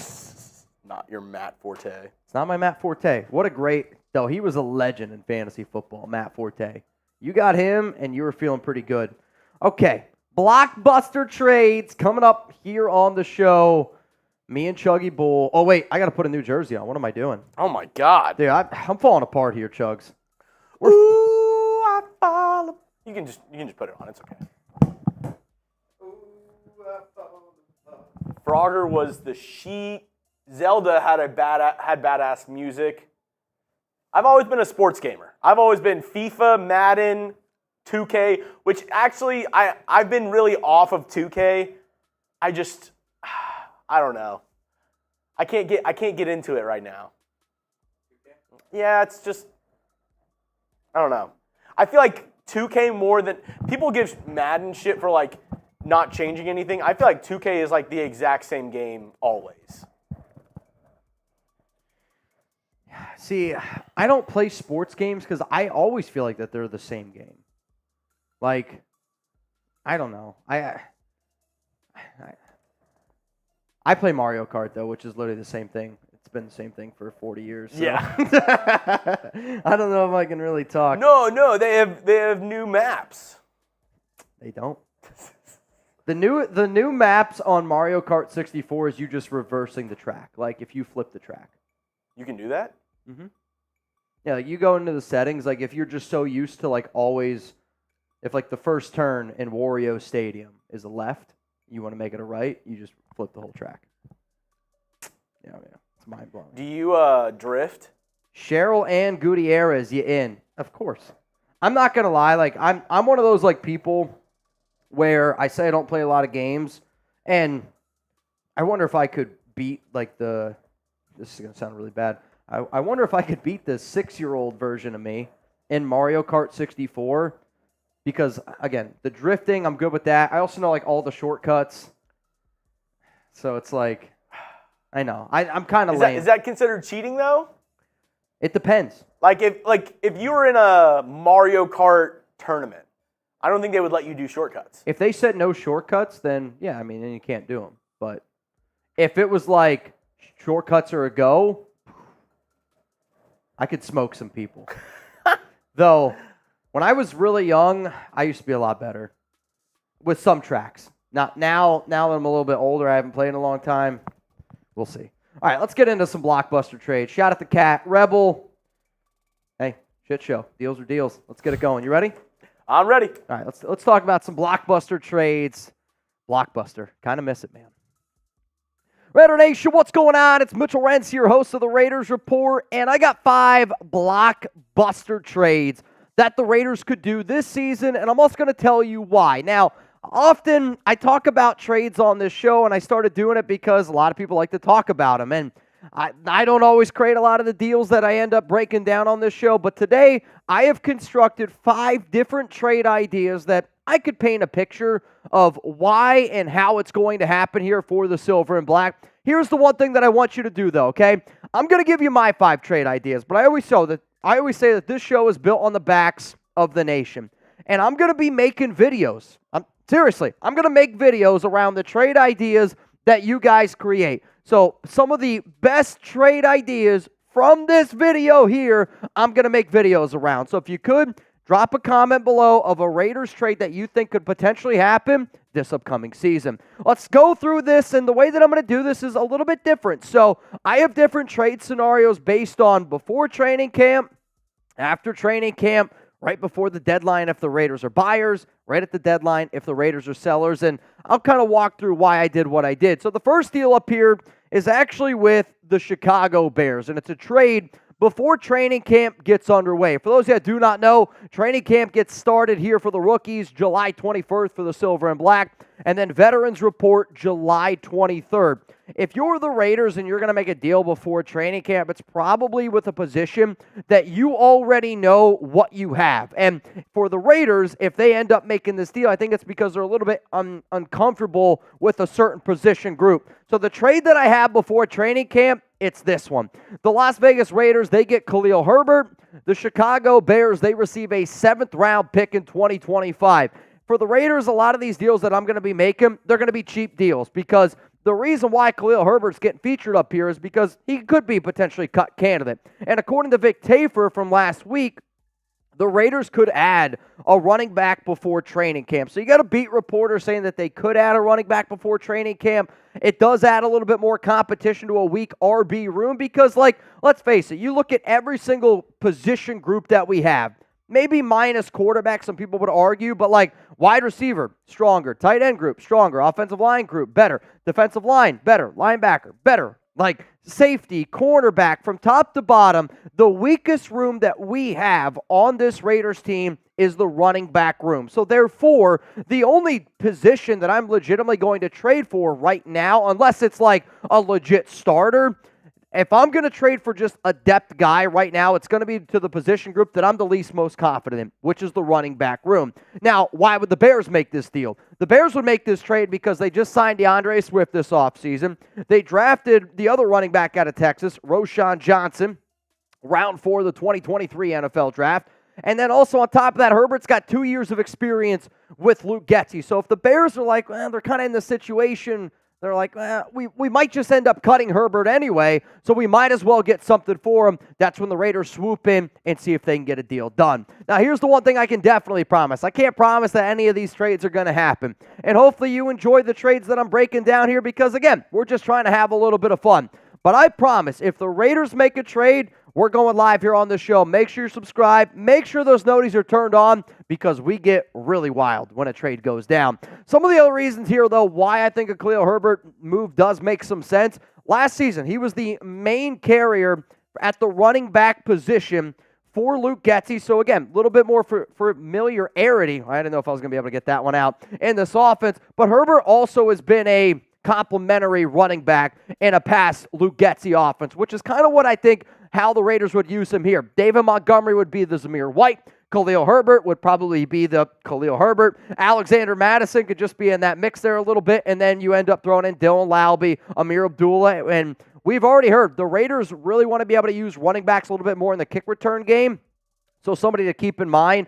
And like his first few seasons here, they've been pretty damn good. 5.7 yards per carry his first year with Luke Getsy. I'm just saying, Khalil Herbert and the Getsy offense has looked pretty damn good. Let's now go to a trade after training camp. And this one I got with the Cleveland Browns. And the reason why that I see this trade potentially happen after training camp is the Raiders hit that panic button. The Raiders hit the panic button at the quarterback position, and they go, wow, Aiden O'Connell and Gardner Minshew have been bad at minicamp. They've been bad at OTAs, and now that they've been bad at training camp, and we want to get another quarterback into this rotation, we want to get a QB that we want to see a little bit more out of during the preseason, because you got 3 preseason games. So you know what? Let's talk about this deal here. We got Dorian Thompson-Robinson. You get him from the Cleveland Browns for a 7th-round pick in the 2025 NFL Draft. A quarterback that a lot of people that watch this show were pretty fired up about when he was first coming out of UCLA. Now, I know that Aiden and Gardner did struggle, but the reason why the Raiders would make this is because if they are legitimately really hitting that panic button on this Luke Getsy offense. And, one thing that DTR gives the Raiders, a lot more athleticism at the quarterback position. On top of that, went to Bishop Gorman High School in Las Vegas. This was a player that DTR did come in for a private visit with the Raiders last season, or it might have been a top 30 visit on top of that. But somebody from UCLA, he's got some good relationships with current Raiders players, and he's always in Las Vegas. The last 3 times I've been out to Vegas, I have actually ran into Dorian Thompson-Robinson 2 out of those 3 times. But why would the Browns do it, right? Well, the Browns have Deshaun Watson. They signed Jameis Winston, plus they also got Tyler Huntley. And one of our really good buddies here at Chat Sports who covers the Cleveland Browns told me that, they're unsure if he fits with new OC Ken Dorsey. So if you don't know if he's going to fit with your new offensive coordinator, could be a position for you to move on from him. And then for the Raiders, it's a clear upgrade over Anthony Brown Jr. Carter Bradley, it has been Carter Bradley. But you can add a quarterback who's only going into his 2nd year into the NFL. And if you're somebody that does legitimately want more competition at the quarterback spot, and again, you're only trading for DTR if Aiden and Gardner are yet again really, really bad at training camp, because that's what's been reported thus far this offseason, that neither quarterback has looked good. So this is going to be the pinned comment here on today's show, because I figured that this one would be a little bit fun. Who's the best quarterback out of this group? Let's say right now, Raiders trade for Dorian Thompson-Robinson. Who would you want to be the quarterback for the Raiders this upcoming season? Would it be Gardner Minshew? Type GM. Would it be Aiden O'Connell? Type AOC. Would it be Dorian Thompson-Robinson? Type DTR down below. Let's go to the next trade here. This trade is before the season starts. So the Raiders, they go through training camp before, after. Now this one is after the preseason. And the only way that you're making a trade before the season starts, again, is if there's that little bit of the panic button. We got to get something done here. For the Raiders, their preseason games are at Minnesota on August 10th versus the Dallas Cowboys. And for those that do not know, this entire week here on the Raiders Report, I'm going to tell you all how you guys can enter in to win Raiders Cowboys preseason tickets. They are in section 139, row 36, seats 11 and 12. You got to be watching our live shows if you want a chance to win some free tickets. But then the Raiders, you got to get 53 players by 8/27, and then that first week game is against the Chargers. If you're Las Vegas, you make your cuts here. You wait to see what other teams have made their potential cuts, and then what you do is you got to get somebody in for practice about a week before that Chargers game. I'll tell you what the trade is with the Philadelphia Eagles here in just a second, but we do got some new Raiders jerseys, and they're available to y'all at chatsports.com/Raiders jerseys. So earlier during our live show, for those that do not know, I am filming this on July 8th. Shout out to David Rubio. He was like, Mitch, what the heck do I get for my first 2 Raiders jerseys? If it's up to me, I'm getting a Max Crosby jersey. I really, really want to get a Mad Max jersey this year. Also, I'm somebody that, I want the old school jerseys. You know what I mean? I want a Bo Jackson. I want a Charles Woodson. I want a Howie Long jersey, a player that, that is a Raiders legend for life. Now, again, David said that he got a Brock Bowers jersey. And if you want to get our rookie jersey, it's available to you. And if at any point you're watching this show a month from now, you're like, I'm getting ready to go to a Raiders preseason game. I'm getting ready to go to a Raiders regular season game. Make sure you get yourself a Raiders jersey. Whether it's a white jersey, a color rush jersey, a black jersey, we got them in big and tall. Hundreds of jerseys available at chatsports.com/Raiders jerseys. Those links are going to be available to you all down in the comments and in the description of today's show.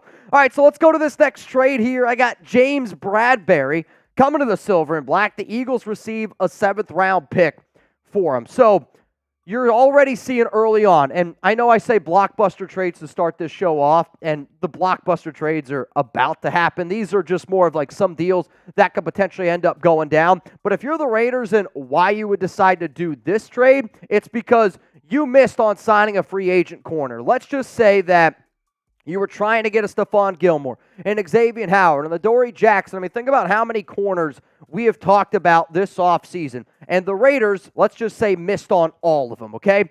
You missed on all those corners. So then the Raiders go, well, we didn't like what we saw in training camp, and we didn't like what we saw in the preseason from a Jacorian Bennett, a Brandon Facyson, a DeCamerion Richardson, an MJ Devonshire. And the Raiders go, well, now we actually know that we are a cornerback away from really being able to go out there and competing.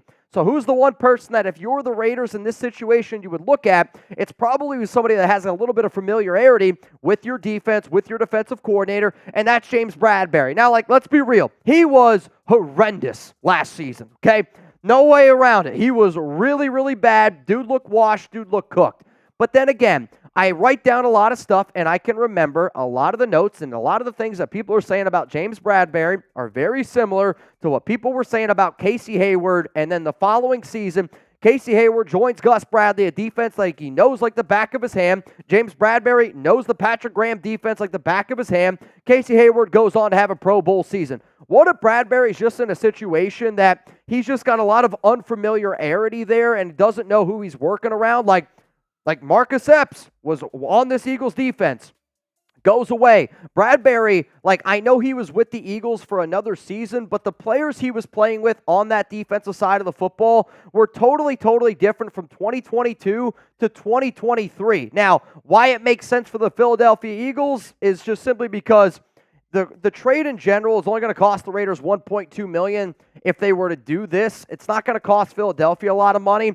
The Eagles, they drafted Quinion Mitchell. They got Cooper DeJean. They have these new corners that they're going to get some work. And if you're Bradberry, you're going to be 33, 34 years old. Why not try to go with somebody and just try to resurrect your career in a situation where you can start and be on the outside? Not saying he's going to start, and the only reason why the Raiders would do this is because they missed on signing corners in free agency, and the guys that you were hoping that could take that next step, some of those younger players, were unable to do it. Let's go to the next trade here.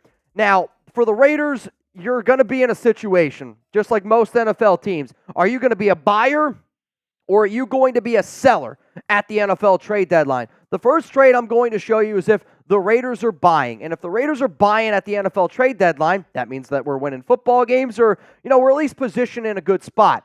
And for the Silver and Black, the trade deadline being on November 5th, which, by the way, the fact that the presidential election, November 5th, and the NFL trade deadline, November 5th, it's going to be a shit show of a day.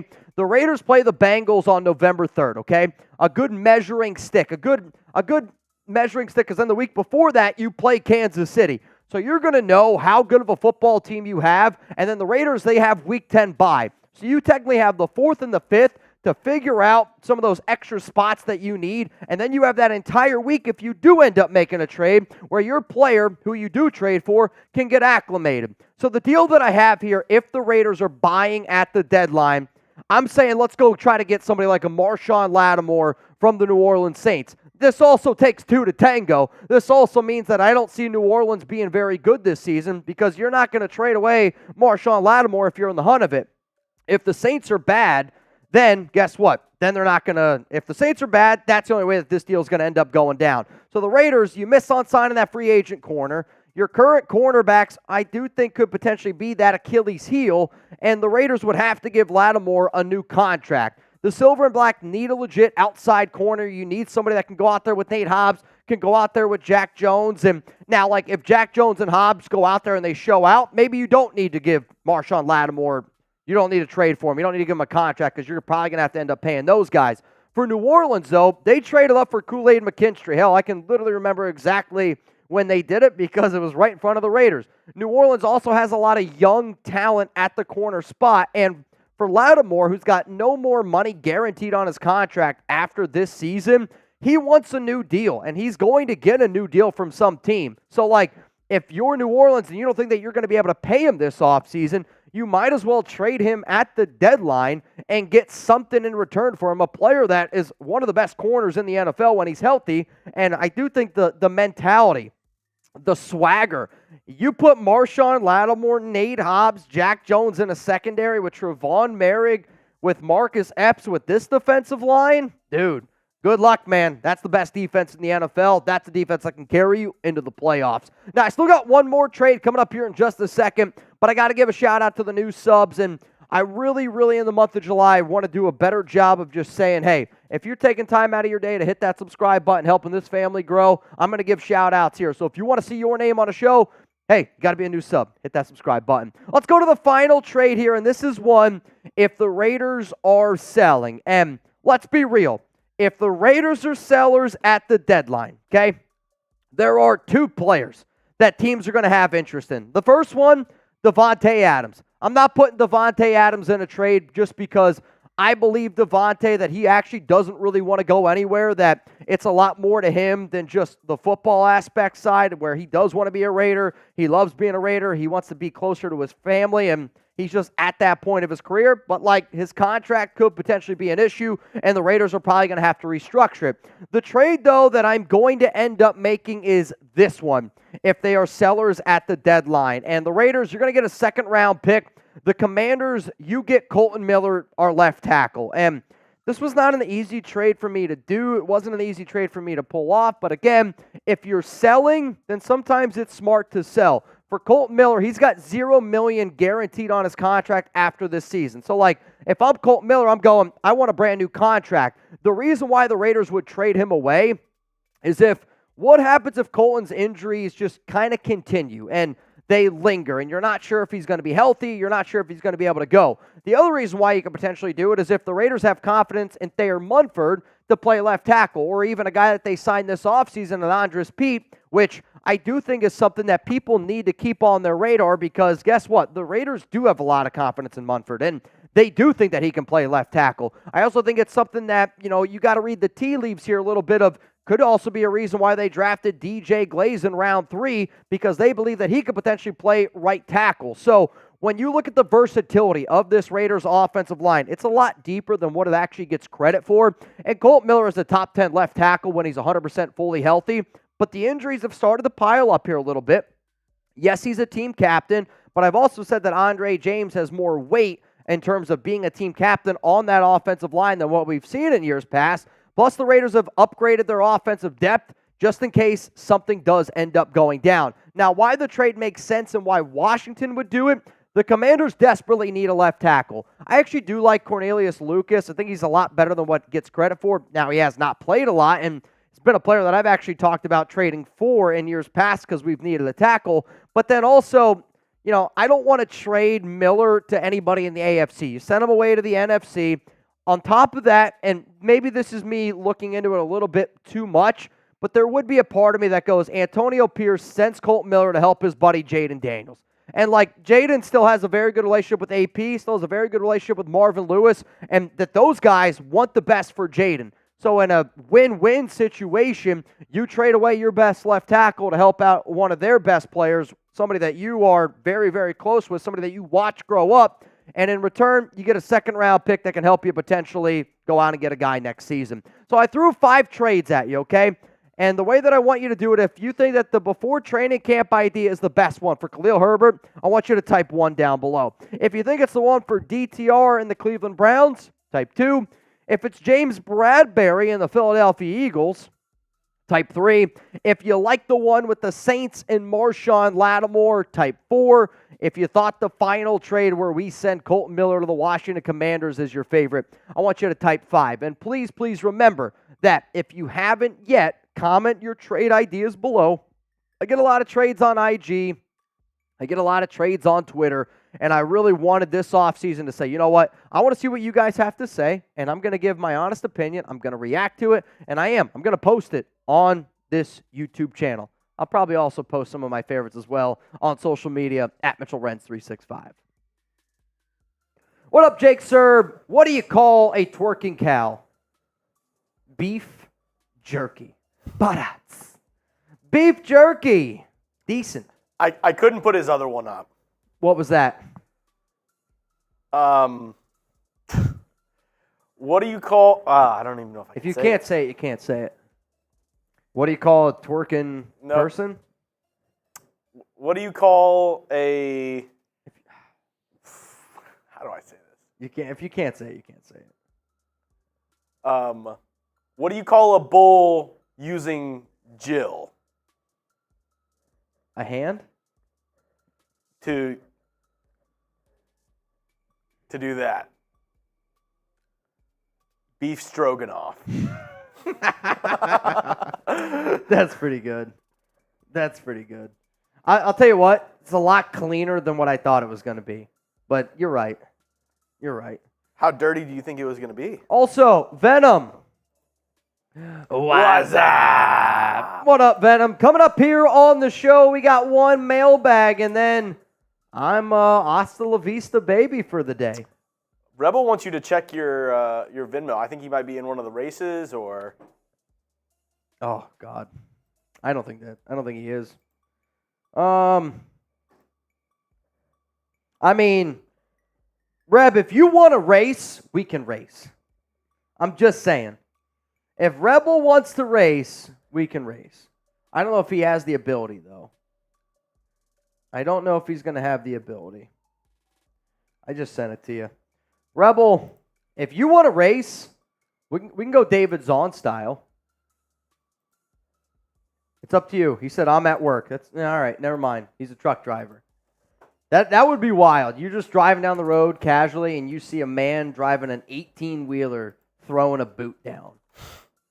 Are you giving him this? Oh, yeah. Every time I see a tractor trailer, it's this. One day, somebody's going to see me. I'm also really hyped up for Rebel Montana! Bang! What's up, Reb? Rebel Montana. Rebel Montana. Rebel Montana. Rebel Montana. All right, Chuggs, let me go get that boot. I also got to put on a different jersey here. Segment coming up. Oh, I was so confused. What? Because you're wearing that jersey. Yeah. Oh, okay. Yep. This is a Rebel jersey. This is an important jersey to Rebel. So I'm gonna go get my boot. Let's keep it going. Hashtag Raiders, get those questions in. I actually saw there was another national day that I wanted to talk about, but I can't remember what it was. I gotta look at the calendar. Let's see. For today, oh no, it was yesterday. What? It was National. Was it yesterday? Yeah. World Chocolate Day was yesterday. I wanted to know where my chocolate lovers at. Best chocolate dish you've ever had. I would say up there, classic chocolate shake. For people who say vanilla shake, you're wrong. The only answer if you're saying I'm going to get a shake is chocolate. It's a chocolate shake. Get out of here with the strawberry, with the vanilla. Chocolate is the best. If you get any other shake besides a chocolate shake, automatic fraud. Chocolate lava cake, great. Buddy Bear, why would Chocolate Day be on a day where it melts easier? Buddy Bear, one of the best things I've had with chocolate, it was like a TikTok trend thing that me and Danny did, was you get a chocolate bar and you leave it out in the sun. And then you open it up, like just open up the corners of it while it's still in the sun, and you get strawberries and you can just dip the strawberries in there, fantastic. Fantastic. Chocolate Frosties up there. Dip your fries in it, yes or no? Are you a fry dipper in the Frosty? Oh, no. It's not weird. So many people do it at this point, it can't be weird. I'm not saying it's not good, but I do think it's weird. Like, I'll compare it to the cheddar cheese on apple pie. To me, even if I eat it like that all the time, it's still weird to me. Where fries in a Frosty is good. Ooh. It's still weird, though. Jason Gutierrez, it's a sneaky one. I said, what's your favorite chocolate dish? He said chicken mole. Very sneaky. It's a phenomenal answer. Very sneaky right there because everybody immediately, I went immediately sweets. Yep. Immediately. I would still go sweets. However, though, chicken mole is probably in the last 2 years one of the most favorite dishes I have now that I just found. Like, again, this might surprise you. In central Pennsylvania, Danville, not many people make a chicken mole. Not many, right? Now, recently, since I've been down here, Alex's mom's made it for me a few times. I do like it on the little bit sweeter side. I'm upset. Like, a good chicken mole for me is hard to beat. Like, a good mole sauce. Oh, dude. Yeah, it's hard though. It's hard though because there's not a lot of places around here that do it very well. I feel Mario, only Mexican who hates mole. Yeah, you're probably it, man. You're probably it's just you. You're the only person I've ever met that doesn't like chicken. Reminder: mole. hashtag Raiders if you want to get in on the mailbag. I'm gonna pick, the very best questions. Pozole or menudo? I'd say pozole. I've seen this trend on TikTok where people are like, oh, like, why do Mexican moms cook this certain soup on the hottest days of the year? But I can't remember what the soup is called. It's not pozole. I don't know. Starts with a C. Starts with a C? I don't know. I think. Pozole is like Alex's favorite food. But they're like, everybody on TikTok, they're like, Mexican moms love cooking this soup in the middle of the summer. Sopa? No.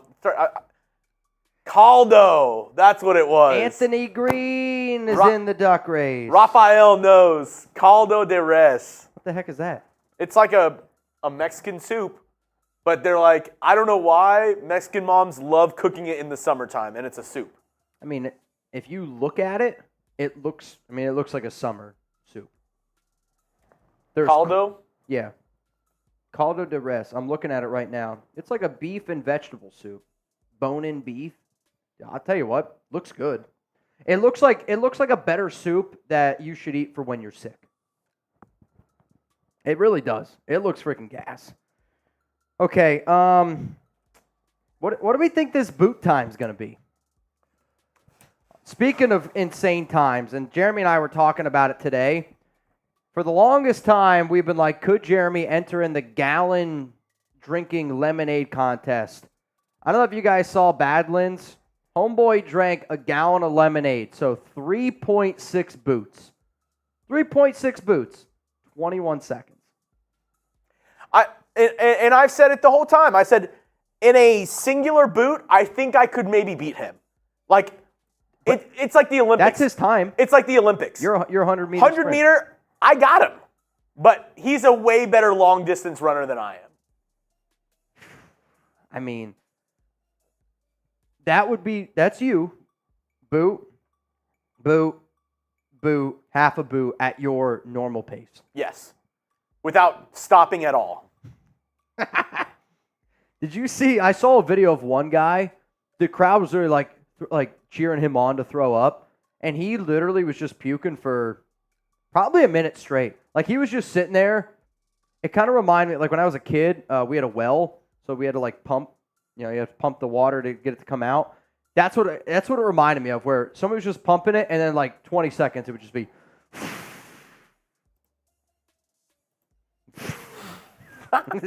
It was hilarious, man. What's up, Herman? Would you eat fries with mayo, Chuggs and Mitch? Oh, God. Yeah.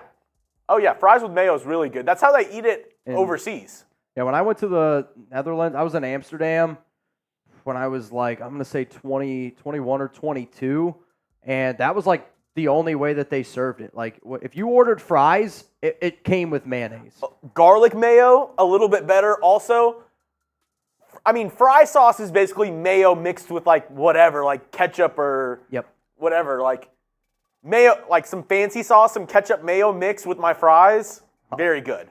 I'm so happy you said fancy sauce. So, and over the weekend, Alex looked at me and she's like, which does not happen often. When we watch movies, usually she's picking the movie. And she looks at me, she goes, "Do you want to watch Step Brothers?" And I'm like, "You got to be freaking kidding me right now."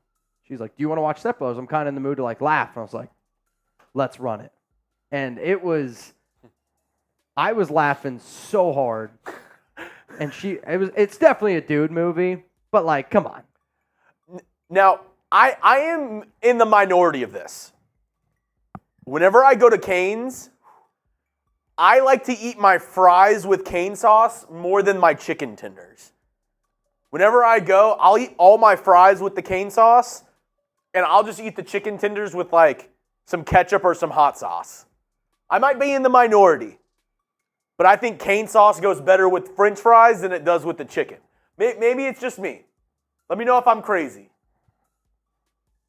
Let me know. But my wife, she loves cane sauce, and she'll eat it with her chicken. She'll get like extra cane sauce with her box. Whenever it's me, I only need one cane sauce, and I just eat it with my fries. And I always add in a little bit of the hot sauce into the cane sauce, mix it up, and eat it with my fries. But I think it's good with my chicken, but I think it's better with the fries. Yeah, I love cane sauce. I think it's actually my favorite sauce. Where when I first had it, and I never had it before, I would literally order the cup of it. Like I'd pay the extra, it's $5, and you get like a medium-sized cup, and you just fill it with cane sauce. Ask for it, cup of sauce, like $5. No. I had to stop doing it just because I'm like, I would eat it. You know what I mean? Like if I do one of these shows and I'm having Cane's after, I'm probably using one sauce per tendy. Well, Drew Baca, the thing is, I don't necessarily mind the chicken tenders without the cane sauce. I think, the chicken tenders with some hot sauce, maybe some ketchup, I don't mind it. Gilbert Moreno, you, sir, are in. Now, I do have to say, it's $20 Venmo chance to win $80. It's a sneaky fast food place, and it's very underrated. A lot of people don't. A lot of people don't like it. Okay. Sonic has brand new French fries and sauce. It's a mock cane sauce. All right, I have to try it. So they have their new groovy fries and groovy sauce. The fries are just like really crispy crinkle cut fries, and their sauce tastes just like cane sauce. Ooh. I'm not even kidding. I'm going to have to try it out, man. The fries are pretty good too because I don't know if headquarters told them to do it. Every time I've gotten it, they're extra crispy fries too. Like I've only been to Sonic a handful of times. They're just like the normal crinkle cut that you would get anywhere else, but I feel like they're like, we're going to leave ours in for an extra minute to make them extra crispy. I feel like if I want fries, though, like that's how they have to be. Dude, yes. So whenever I had them, which me and Danny love, we have a Sonic near us. We love going there and getting drinks, and the best or like fast food place to go if you want drink and snack. Like drinking mozzarella sticks or drinking their pretzel, solid. Yeah, Alex likes the jalapeno poppers. Oh yeah, jalapeno poppers very good as well. Go get y'all some drinks. Try the new fries and sauce. I'm telling you, it is cane sauce. Hey, we live right down the street from a Sonic, and we also live right down the street from a Cane's. So it gives me an excuse. Well, and I love Sonic because I always like to try different drinks and stuff from there, and I don't know, I just like to get crazy with it. Hey, we like to get wet and wild here on the show. So does Chuggs when he goes home. Because I'm on my healthy boy status, a little diet ocean water. What the hell is that? You don't know what ocean water is? I don't know. Ocean water is it's like one of their signature drinks. It's like a blue coconut Sprite. It's really good. Ocean water? Dude, ocean water. It's fantastic. Ocean water. I might have to give it a shot. All right, coming up here, the final segment on today's show. It's going to be a mailbag, so I need y'all to get some of those questions in. I need some hashtag Raiders questions in. We're going to take the best questions. We're going to put them up here on the show. And the sponsor that we have here today is going to be Save a Warrior. So again, we've had a few people donate some high numbers on the show, and I've had a few people ask me, hey, Mitch, can you keep on spreading the love for Save a Warrior? So I'll kind of take a little bit longer explaining what it is for those of you that do not know, just because, again, this is near and dear to LA Crash Dog's heart. It's also near and dear to a lot of the people that watch this show that are veterans. And, I'm wearing a Sean Martinez jersey today, veteran. And at any point, if you guys spend $500 on a show and you're like, Mitch, you know what, let's do something for Save a Warrior. If you guys want that, I'm going to try to do my best to wear a jersey for somebody who was a veteran or is currently serving. So, Sean, I know you're an OG Raiders Report watcher. Hopefully you watched today's show, and hopefully you appreciate what we did here. So, you ready? I'm ready. Hashtag Raiders or Super Chat to get those questions, comments on the show. Coming up, it's mailbag time. It's mailbag time here on the Raiders Report. And just so all y'all know, this show was filmed when we went live July 8th. And we go live every single Monday, Tuesday, Thursday, Friday, 4 p.m. Eastern Time, 1 p.m. Pacific. And if you could do me a big favor, show some love to LA Crash Dog. Show some love to everybody that wanted this mailbag to happen. And click that like button. Now, today's show is presented by Gunny, LA Crash Dog. And he wants to bring some attention to Save a Warrior because we lose 22 veterans to suicide every day. And if anybody wants to help, all you got to do is go to saveawarrior.org/donate and then tell them Father Tom sent you. We're going to put that link for you guys down in the comments, down in the description of today's show. Let's go to Noah Santana. Said AP has already proven to be an amazing coach because he has the players willing to run through a brick wall for him. He is a guy willing to still be a student of the game. That means he's going to be able to adapt. So earlier this week, I kind of talked about, I believe that Antonio Pierce is a really smart bet for NFL Coach of the Year because there's no expectations around AP. He was 3-1 in the AFC West last season. And then how good the defense was, how good it's going to be this season with all the media attention around the West and all these other coaches. I agree that Antonio Pierce is going to be somebody that he's going to shock a lot of people this upcoming season. Let's go to Nando. Raiders will win 3 West. Also, win the West. Also sign Gilmore. They were 3-1 with AP in the AFC West last season. I also find it funny how many people are putting the Raiders to finish last in the West this year, where, like, the last time they finished in the last, I want to say it's 2018. They've swept the Broncos since 2019. Signing Stephon Gilmore would be a smart move. I think if you sign Gilmore, it makes you the best defense in the NFL, which, why would you not try to do that? Though if you try to sign Gilmore, it's probably going to be about $9-10 million per year. Let's go to my man, Vedthrak. Rest in peace to Kyrie Jackson. This was probably one of the most heartbreaking things that I saw over the weekend, and, it just goes to show, like, just make sure that you love your family members. You give them a big hug. You tell everybody that you care about. You love them every single day. You wake up, you go to bed because it can change like that in a heartbeat. This was a tough one, a player that, we talked about a bunch. My heart's broken for that family. My thoughts, my prayers, there's not enough words that I could possibly say for Kyrie Jackson, Minnesota Vikings organization, and that family in general, man. Very, very sad stuff. Let's go to Lance here. What's the latest on Colton? And if he can't play, then what is our line? Luckily, I actually spoke to somebody close to Miller over the weekend. He's going to be good to go for training camp, so we should be all good there, unless he suffers a setback here in the next 2 weeks, which, God forbid, I don't know how that's going to happen. But if Colton is unable to go for whatever reason, like, he's going to be okay for the regular season. Let's just put out there into the universe. But, like, let's be crazy. Let's say Colt Miller's not ready to go for week 1. I actually think that you're probably looking at some sort of combination between Thayer Munford, Andres Pete, of who would potentially compete to be that left tackle. So you know what? Before I kind of break this all down a little bit more in depth, this is going to be the pinned comment here on today's show. I think this is a good one for the pinned comment. If Colton Miller is out who plays left tackle for the Las Vegas Raiders? You're about to get it with the YouTube ad break. Scroll on down, give me your answer, and after this ad break will be my answer.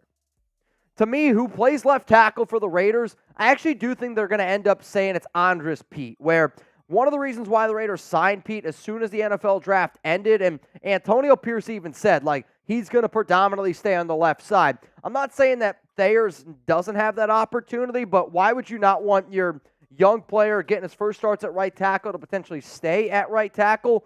Pete also has some injury concerns for his own. The Raiders are very confident in Munford's ability to play tackle, left tackle. So, like, if Pete's also unable to go and if Miller's also unable to go, you could kick Thayer Munford over to left. And remember, they drafted DJ Glaze, who could potentially play right tackle. Let's go to Noah Santana, the best mustache in the game. How good can Brock Bowers be at running the ball? Would that be in Luke Getsy's game plan, maybe? He's probably athletic enough. He's great after the catch to be able to do it, but I don't think it's what they're going to do with Bowers. He's going to line up at the H-back, kind of like the way the Niners use Kyle Juszczyk. He's going to line up in the slot and at tight end. I did have the opportunity last week to talk to one of my friends who's like a longtime Brown. He makes videos for the Browns and told me something that one thing that Cleveland used to do with Harrison Bryant was they kind of used to do like almost like a tush-push or QB keepers with Harrison Bryant.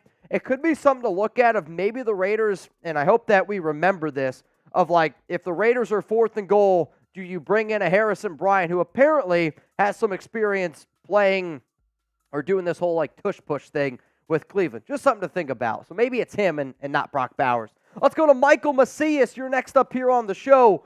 Would it be worth the trade for another star wide receiver like Brandon Ayuk or CeeDee Lamb? I mean, here's the thing, guys. If you trade for CeeDee Lamb, you're giving up multiple first-round picks. I think it's going to be very close to what, the Raiders ended up giving up for Devontae Adams.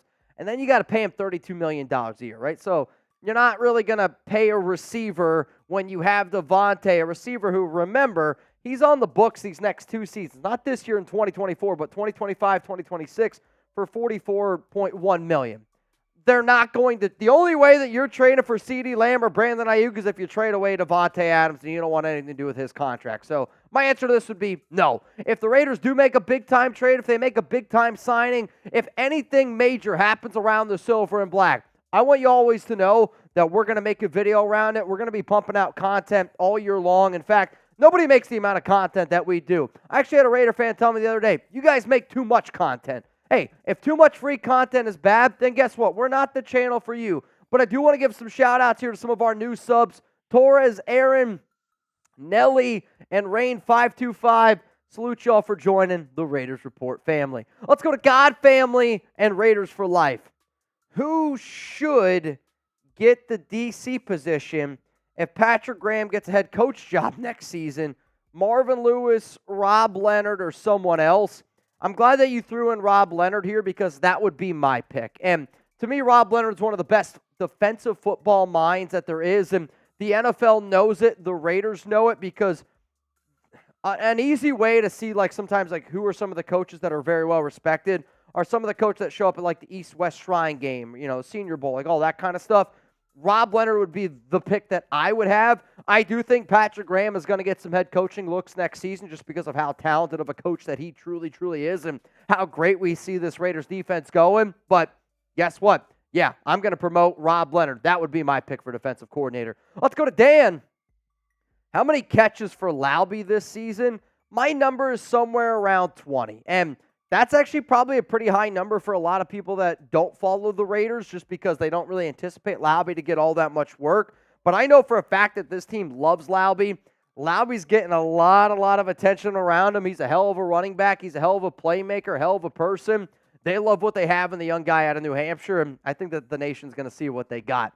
Now, we still got some more questions coming up here again, and if you're watching this live, hashtag Raiders or Super Chat to get those questions and comments on the show. But today's mailbag is sponsored by LA Crash Dog, and I want y'all to go, please, show some love to the nation.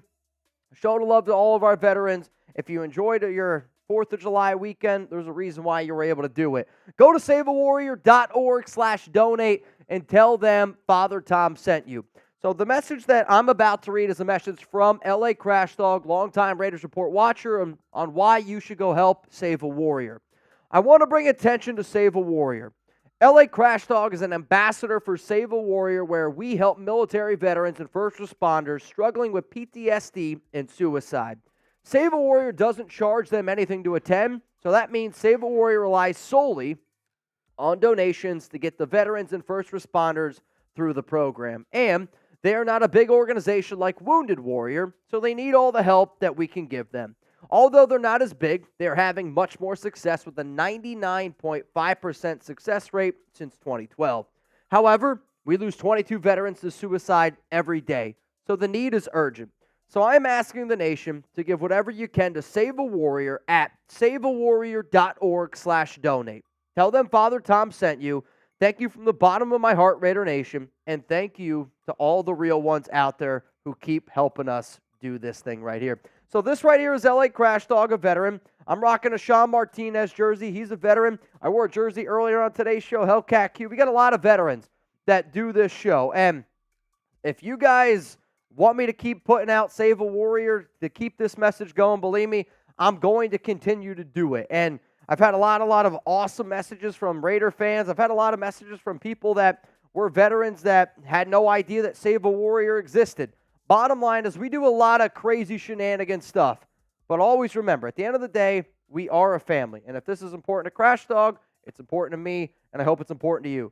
SaveAWarrior.org/donate. Tell them Father Tom sent you. Let's go to the next question coming in here from Drew. Sue and Unique would be great additions to the D-line. I'll say this. If you're going to spend money on DT and if you're going to go out and spend money on edge, there might be some better players out there that you could potentially look at. Like, I'd rather go get Emmanuel Ogbah. I do think that the Raiders need an extra edge. I actually think that we're pretty good at defensive tackle with Christian Wilkins, Adam Butler. You know, you look at, I think Tyree Wilson's going to be playing on the interior. To me, this defensive tackle room is one of the best DT rooms in the NFL. Edge is still another spot, though, where, again, you got Tyree, Malcolm Kuntz, Max Crosby, okay, where we think of them here, and then it goes Janarius Robinson. You need to get another person in the middle. Gakwe would help you out a little bit if he's healthy. Emmanuel Ogbah is the name that I would look at, though. Let's go to John. Who has a stronger arm, Minshew or O'Connell? Yikes. I don't think either quarterback has a strong arm. I think both quarterbacks probably have a below average arm, if I'm being 100% honest. But if we're talking about just arm strength in the pocket, I'll probably go O'Connell. Arm strength on the run, it's Gardner. So, like, there's not a lot of arm strength, though, right? Like, if you're talking about all 32 starting quarterbacks in the NFL, Aiden's probably bottom 5 arm strength. Minshew's probably also bottom 5 in arm strength. Let's go to LA High Roller. What do you expect for Michael Mayer this year? I actually expect some pretty big things out of Mayer. I think Mayer is going to put up some good numbers, not great numbers, but he's also not going to have any attention on him, right? Because if you're a defensive coordinator, Michael Mayer, Brock Bowers, you're going to be a little bit more worried about Brock Bowers. Devontae, Jacoby Myers, like, he's going to have other players in front of him, but in terms of the 12 personnel systems that are going to be running, I think that he might be on the field more at tight end than even Bowers. He's probably going to get around, if I had to guess, let's say 50 targets. Hopefully he brings in 30 of those targets, gets himself somewhere around 400 receiving yards, maybe finds pay dirt 3 or 4 times this upcoming season. But what Mayer's going to do is, again, the Raiders' offense is going to beat you, and I've said this before, like 1,000 paper cuts. They're not going to try to bomb the ball down the field because they know Aiden doesn't have a strong arm. They know Gardner's not a good deep ball passer as well. They know that these QBs are going to try to beat you with this intermediate game. Mayer's going to be on the field a lot blocking. He's going to be on the field. He's going to have a big impact for the season. It might not add up into the stat sheet or in the box score, but I guarantee you this, you're going to feel Michael Mayer's impact. So how about this? Let's play a game. How many receptions for Mayer this season for the Silver and Black? I'm going to say he's going to be somewhere around 30 grabs this season, which, you know, I always talk about players, and I might actually have to sit down and do my number crunching when it comes to Mayer, because I'm like, Devontae's going to get this, Jacoby's going to get this, Brock Bowers is going to get this. There's only so much you get when your quarterback is Aiden or if your quarterback is Gardner Minshew. But let me know down below, how many catches for Michael Mayer? Let's go to Jeremy Cole, who has the most INTs this year for the Raiders.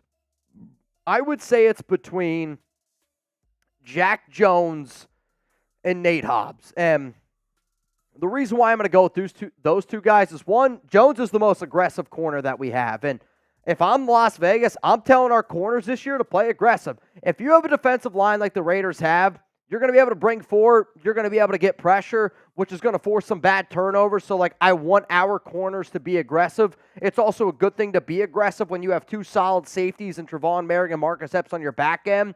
But then Hobbs, they want to use Hobbs in so many different ways, where they want to use him as a player that you're going to be able to line him up in the slot on the outside. I've heard safety before.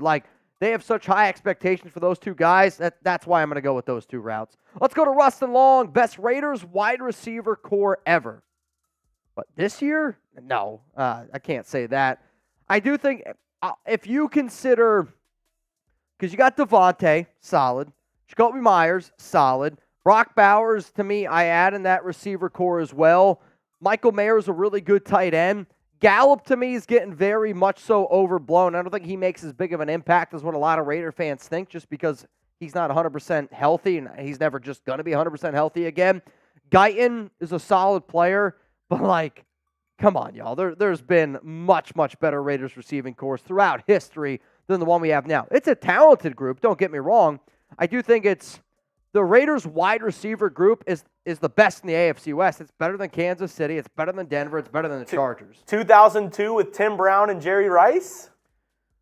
It's a little bit of an older version of a Jerry Rice. Plus, they had Rich Gannon, so the numbers are a little bit more stacked in that regard. But, there's been some pretty talented receiving cores. We just haven't been able to figure out the quarterback room. Also, Michael Crabtree, Amari Cooper, that group in there. Patrick B., what rookie or year two guy makes the biggest impact for us this year, and how? I'm going to go with the name that Chuggs and I are very, very excited about. And when you say biggest impact overall, it might actually be somebody like a Jackson Powers Johnson, who's just on the offensive line. Just because he's on the offensive line, he's going to get the most snaps. He's just going to have the biggest impact to make. But to me, the name I'm going to go with is Tyree Wilson. I spoke to somebody over the weekend who trains with Tyree, and I just don't think people understand how massive of a human being he is, how much stronger he's gotten, that he's healthy this offseason. And if you add a healthy Tyree Wilson to this Raiders defensive line, which already is a great unit, I just don't think people understand how good Tyree is going to be this season. And I can't wait to see the havoc that he's going to be able to wreak and what he's going to do, because if he puts together our defensive line, that makes our defense that much better, man. Let's go to Fancy Delphine. Contract year for Merrick, Kuntz, and Hobbs. Without a quarterback on a huge contract, do they re-sign all three? I don't think that they do end up re-signing all three. You're also missing Robert Spillane. He's got to be in that list there. To me, Spillane's the guy that gets his deal done first. And just because the Raiders don't have a quarterback, I could actually see them trying to put some of this money for next season, saving up a little bit for them to get a QB. Just because, this team's going to find out this season that they are a really good football team. They just don't have a quarterback. And I know people are going to say, I was actually very surprised by the amount of people that were upset with me saying that Aiden O'Connell has to earn his right to start week one, which blows my mind. I also think that Gardner Minshew has to earn his right to start week one, right? But the Raiders are going to find out this season that they are a quarterback away from being a really, really, really good football team.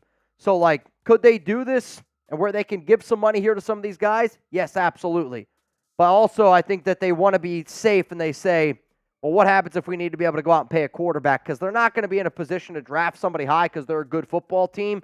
But, you might have to pay somebody next offseason. Let's go to Jake. Love the trade show. What about Judon for me? From New England.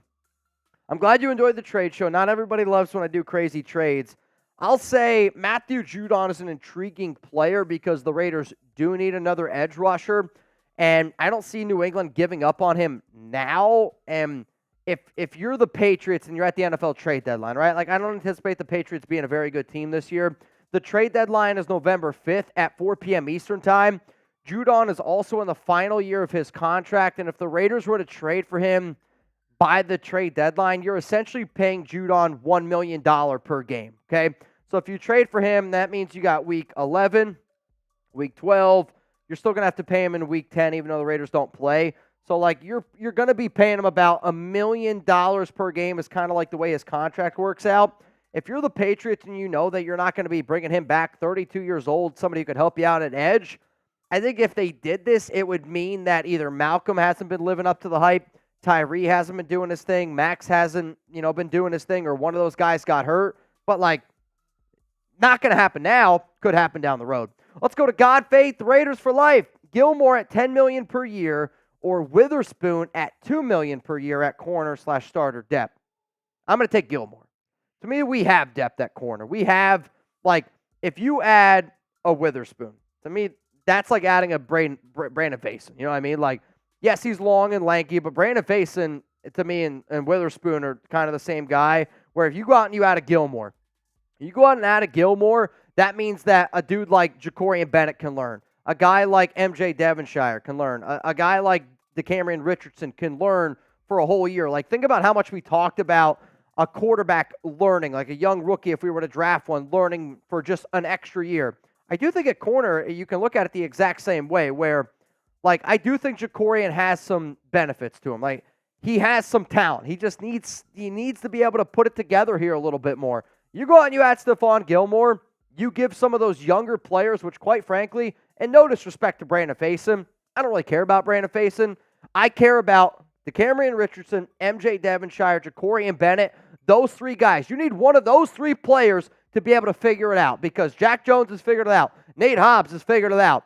Adding Stephon Gilmore for 1 year, that allows one of those three players this season to figure it out, and then you throw them into the fire the following season. If I missed your question, always remember you can hit me up on IG and on Twitter, at Mitchell Renz 365.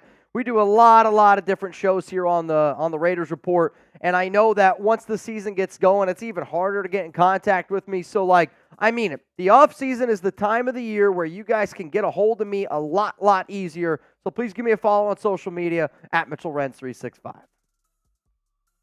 Noah, crazy question. What would have to happen for us to get Jaden Daniels at quarterback next season? The world would have to be ending, and the NFL is in its last season of all time. No. There's no way possible that you are getting Jaden Daniels next year, unless he's a part of a major scandal that is like the worst thing that we've ever heard. And then at that point, I don't even know if the Raiders should trade for him. I don't even know if it's a scandal. I actually think the way that it would happen is you need Jaden to have literally like what happened to RG3, where he has a horrific injury. The Commanders finish horrible. They have the number 1 pick in the draft, and then even at that point, I don't think they trade Jaden Daniels.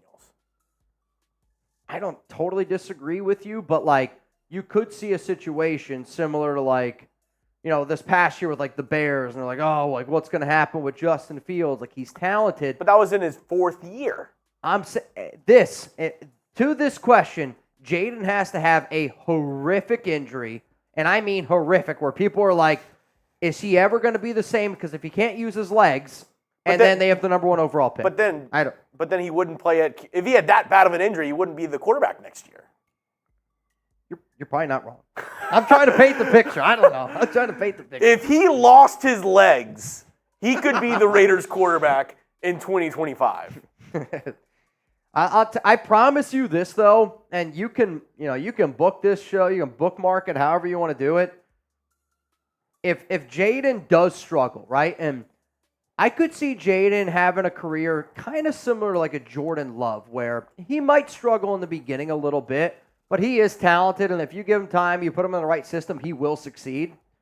If he struggles with Washington in his first 2 years, guarantee you, number 1 destination for him to get traded to, if the Raiders haven't figured out their quarterback spot, is going to be Las Vegas. Like, yeah, I mean, it's going to be 2 years at least, though. I don't see a situation where because if that's the case, the Commanders, like, they had so many opportunities to trade back from 2. Could not agree more.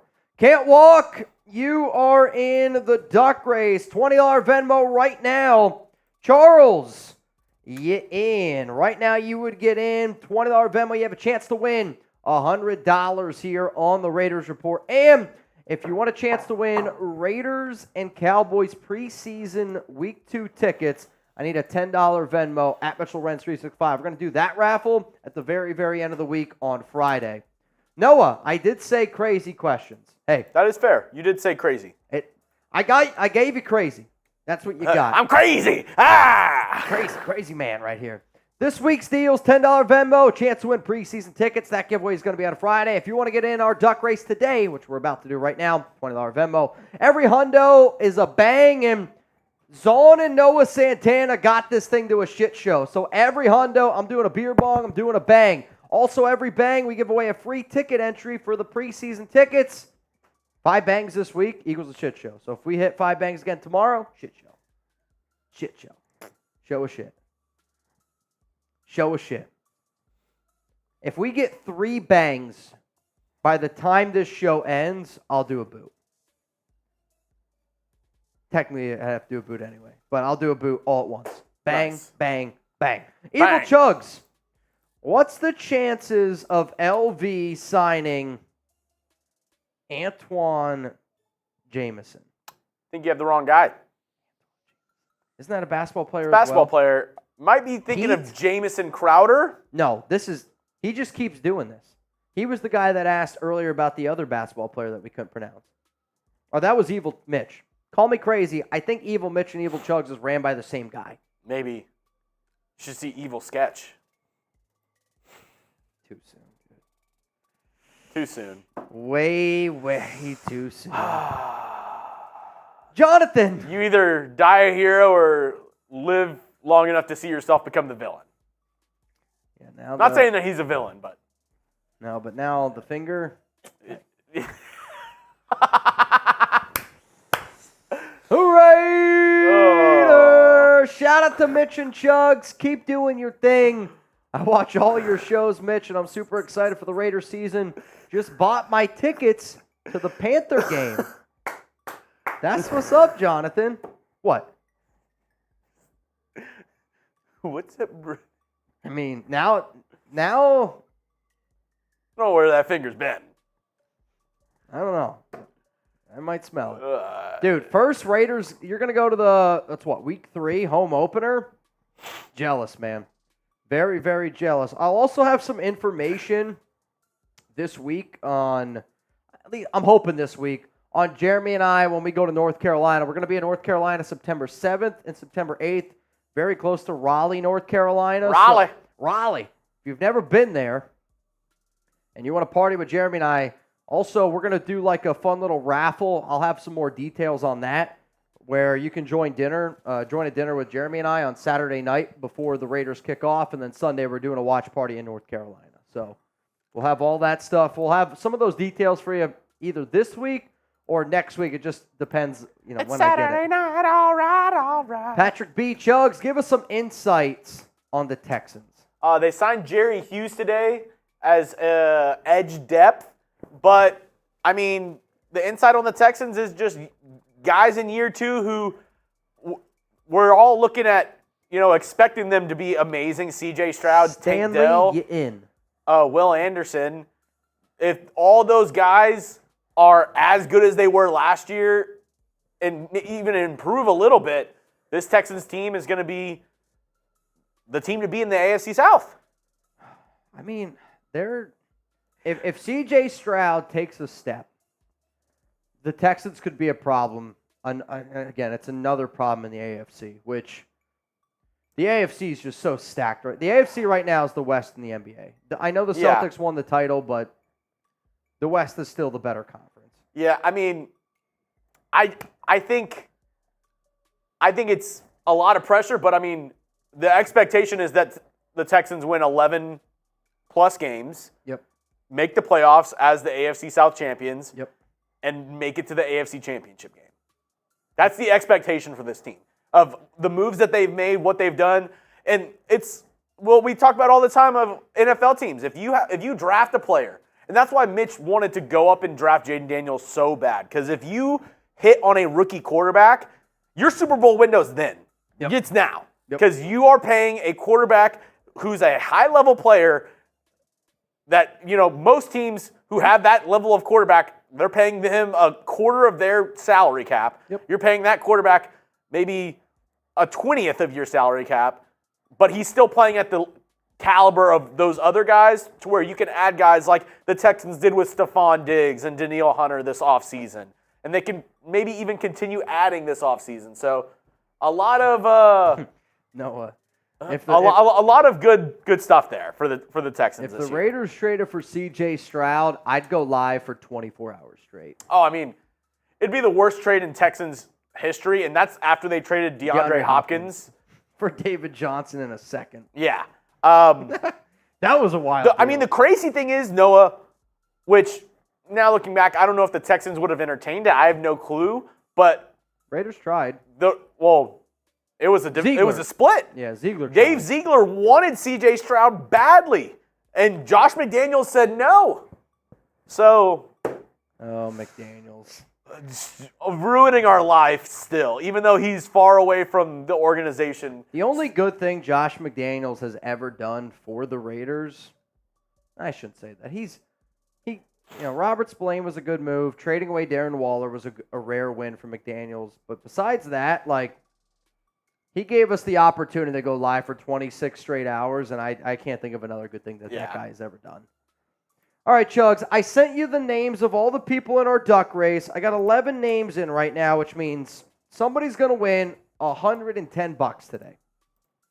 Somebody's going to win $110 today here on the show. The names that I got in are Ray Aguirre, Jamari Murray, Jason Gutierrez, Noah Santana, Live Oak, Cheryl Ann, Anthony Green, Gilbert Moreno, Can't Walk, Charles G., Stanley Holmes. If you did not hear your name, then yell at me. Patrick B. in. So now we got 12. Wow, Patrick, I just spelled your name with a Z. Patrick B. You in.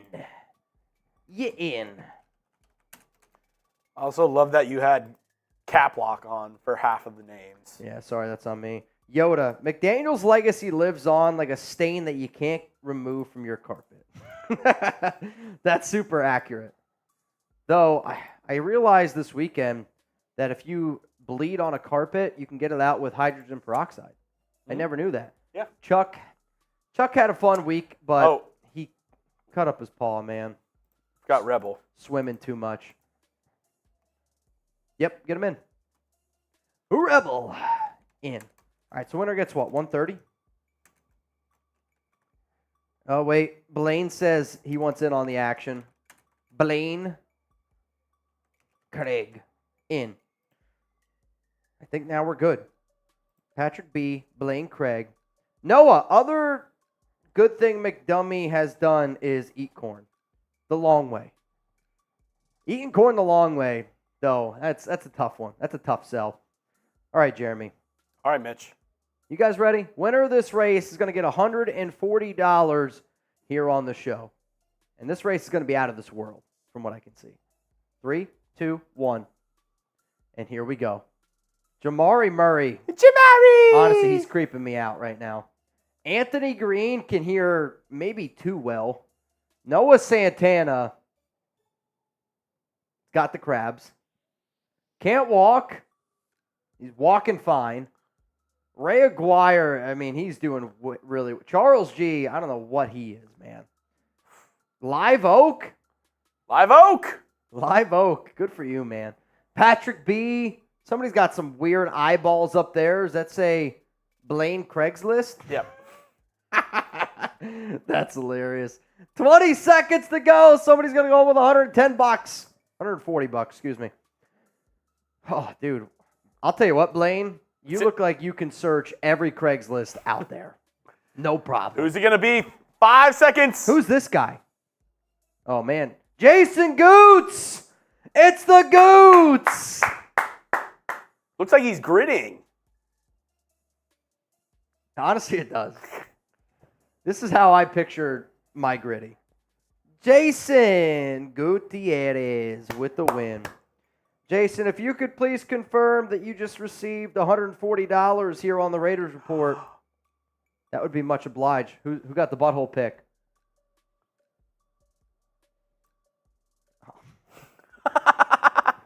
I'm like, who? I actually thought that you accidentally combined the names. The Rebel's been asking for the butthole pick for a while. All right, Reb, I'll send it to you right now. Hang on a second. It gets lonely in that 18-wheeler. In that truck?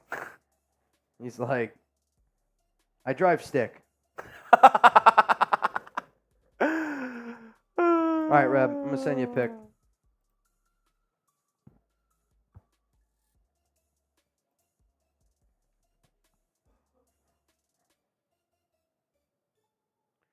All right, Reb, I just sent you a butthole pic. There you go. Enjoy it. Enjoy it. Imagine you realize you're like, oh, shit, it's the wrong guy. All right, y'all, we'll be back tomorrow, 4 p.m. Eastern Time, 1 p.m. Pacific, here on the show. Reminder, shit show, man. Shit show opportunities every single day this week. And for the rest of the month of July, I want to reclaim number 1 in Chat Sports Power Rankings. We got to take down Steelers Talk, and it's going to be a hell of a competition all year long. So from me, from Jeremy Chuggs, shout out to David Zahn today for pulling up, getting wild. Shout out to Noah Santana today for getting wild. Shout out to Blaine Craig as well for hooking us up with these awesome Raiders-Cowboys tickets. We're going to be doing that raffle the entire, and I mean the entire week here, giving those away on Friday. And reminder, and if you watch this show now, if you're like on the middle of a Wednesday show, you want to send me a $10 Venmo, I'll get you in for the raffle. Raiders, Cowboys, preseason week 2 game, August 17th, section 139, row 36, seats 11 and 12. Before you go, let us know, what are you having for dinner tonight? Ooh, yeah. I don't know what are you having? We have so much Factor. Alex got us like on the Factor meals and accidentally ordered another one. So when I tell you, I legitimately I probably have like 22 Factor meals in my fridge right now. So you're having Factor? I'm having 2 Factor meals. You're having 2? Yeah. I'm hungry. Yeah, you didn't eat lunch. We'll see you guys tomorrow. We have tacos, lasagna, mole, barbecue chicken. Mole. All great options. Dude, chicken mole tacos. I've had it before. Shit absolutely slaps. We'll see you guys tomorrow, 4 p.m. Eastern Time, here on The Raiders Report.